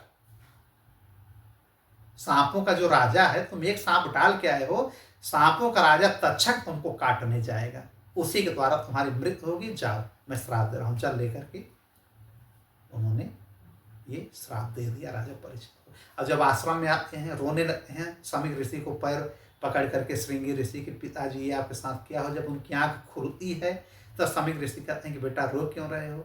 तब उन्होंने बताया कि ये सांप आपके गले में था। तब वो दिव्य दृष्टि से देखते हैं कि राजा परीक्षित आए हैं। उन्हें बड़ा कष्ट होता है। कह रहे दुष्ट बालक, तुम्हें ऋषि हो, छोटी छोटी बात में श्राप दोगे, और ऐसे राजा को दे रहा है जो कि भगवान के बहुत बड़े भक्त हैं, धर्मयुक्त हैं। तुमने उनको श्राप दे दिया 7 दिन में मरने का। अब तुम श्राप भी वापस नहीं ले पाओगे। अगर वो चाहेंगे तो वो भी श्राप देकर के तुमको मार सकते हैं। इतना उनके अंदर भगवान का दिव्य वरदान है। फिर ये कहीं कहीं तो है कि इन्हीं को भेजते हैं श्रृंगी ऋषि को राजा परीक्षित के पास, लेकिन पुराण में ऐसा नहीं है। पुराण में ये है, हमारे इस पुराण में श्रीमद् भागवत में, कि वो अपने किसी शिष्य को भेजते हैं राजा परीक्षित को, यह बताने कि 7 दिन के अंदर आपकी तक्षक के काटने से मौत हो जाएगी। तो जाता है शिष्य, बताता है कि राजा परीक्षित ऐसी सी घटना। तो ये रोने लगते हैं कि हमको मालूम है कि मैंने गलत किया है, लेकिन हमको श्राप मिला है। इन्होंने कहा हाँ, वाह बहुत बढ़िया। राजा परीक्षित खुशी हो जाते हैं कि भगवान ने कम से कम 7 दिन का हमको समय दे दिया है। नहीं, किसी को पता ही नहीं चलता। अगर वो चाहते श्रृंगी ऋषि तो क्या कहते कि अभी जाकर के सांप उनको डसावे, यह भी तो कह सकते थे ना श्रृंगी ऋषि। लेकिन उनके मुख से 7 दिन क्यों निकला? इसका मतलब कि भगवान श्री कृष्ण की कृपा है। अब इनके जाने का समय आ रहा है, और उधर कलयुग को कुछ दमन करने के लिए कुछ उपाय किया जा रहा है। ये तो गोलोक चले जाएंगे, लेकिन जो सुनेगा श्रीमद् भागवत पुराण, वो कलयुग में लोग सुनेंगे तो सबके लिए इसका एक प्रसाद मिलेगा, और सब मुक्ति साधन अपना ढूंढ लेंगे। इसलिए भागवत पुराण का अब यहाँ पे शुरुआत हो रहा है। तो तत्काल इन्होंने जन्मेजय अपने बड़े लड़के को बैठा दिया सिंहासन पे, बिना किसी से बोले सब कुछ छोड़ करके वलकर पहनते हैं, पहुंच जाते हैं गंगा जी के किनारे, जो सुख तीर्थ कहा जाता है, मुजफ्फरनगर के आसपास है, हसीनापुर के पास ही। और बैठ जाते हैं। करोड़ों सब देवी देवता ऋषि मुनि सब आ जाते हैं। सबको पता था, चाहे वो पराशर ऋषि हों, चाहे वशिष्ठ, चाहे देवर्षि नारद, ठीक है, चाहे याज्ञवल्क्य रहे हों, चाहे वेद व्यास रहे हों, चाहे सुखदेव जी रहे हों। सबको पता था कि इस समय अब हमको इनको ये श्राप मिलेगा, और सुखदेव जी के द्वारा ये कथा श्रीमद् भागवत पुराण की होगी। जाते हैं वहाँ गंगा किनारे बैठ जाते हैं। जितने ऋषि मुनि रहते हैं सबसे कहते हैं कि सब विष्णु का नाम लीजिए, संकीर्तन करिए, मुझे कौन भागवत सुनाएगा। तब तक नंग धड़ंग 16 साल की उम्र के हमारे सुखदेव जी वहाँ पर विराजमान होते हैं, और हजारों लाखों की संख्या में वहाँ ऋषि मुनि रहते हैं। मतलब इनके पिता भी रहते हैं व्यास जी, सुखदेव जी के भी पिताजी रहते हैं पराशर जी, पराशर के भी दादा रहते हैं वशिष्ठ जी, सारे लोग, नारद जी, न जाने कितने सारे लोग, याज्ञवल्क्य से लेकर के, भारद्वाज से लेकर के, देवल ऋषि से लेकर के, वैशंपायन से लेकर के सब मौजूद, लेकिन कोई सुना नहीं रहा है, जबकि एक एक से विद्वान है। चाहते तो यही सुना देते हैं। वेद व्यास जी, उन्होंने ही लिखा है श्रीमद् भागवत पुराण, लेकिन सब सर्वविदित था। श्री कृष्ण जी ने पहले ही वरदान दिया है कि वहाँ तुम ही मेरा प्रचार करोगे भागवत पुराण का। अब सुखदेव जी आकर के व्यासपीठ पे बैठते हैं, और सब उनका सम्मान करते हैं, माला फूल पहनाते हैं। अब वो बैठ जाते हैं, अब सामने यजमान के रूप में बैठ जाते हैं राजा परीक्षित। अब कथा हमारी शुरू होगी सुखदेव जी का और राजा परीक्षित का संवाद और पुराण की सारी कथाएं। यह कथा सूत जी सुना रहे हैं शौनकादिक ऋषि को, कि मैं भी बैठ करके वहाँ सुना था उस समय, और वही कथा आज आप लोग सुन रहे हैं। अब अगली कथा सुखदेव जी के द्वारा जो व्याख्यान किया जाएगा उसको हम लोग प्रसाद के रूप में ग्रहण करेंगे। ठीक है जी? ठीक है। राधे राधे। राधे राधे। श्रीमन नारायण, श्रीमन नारायण।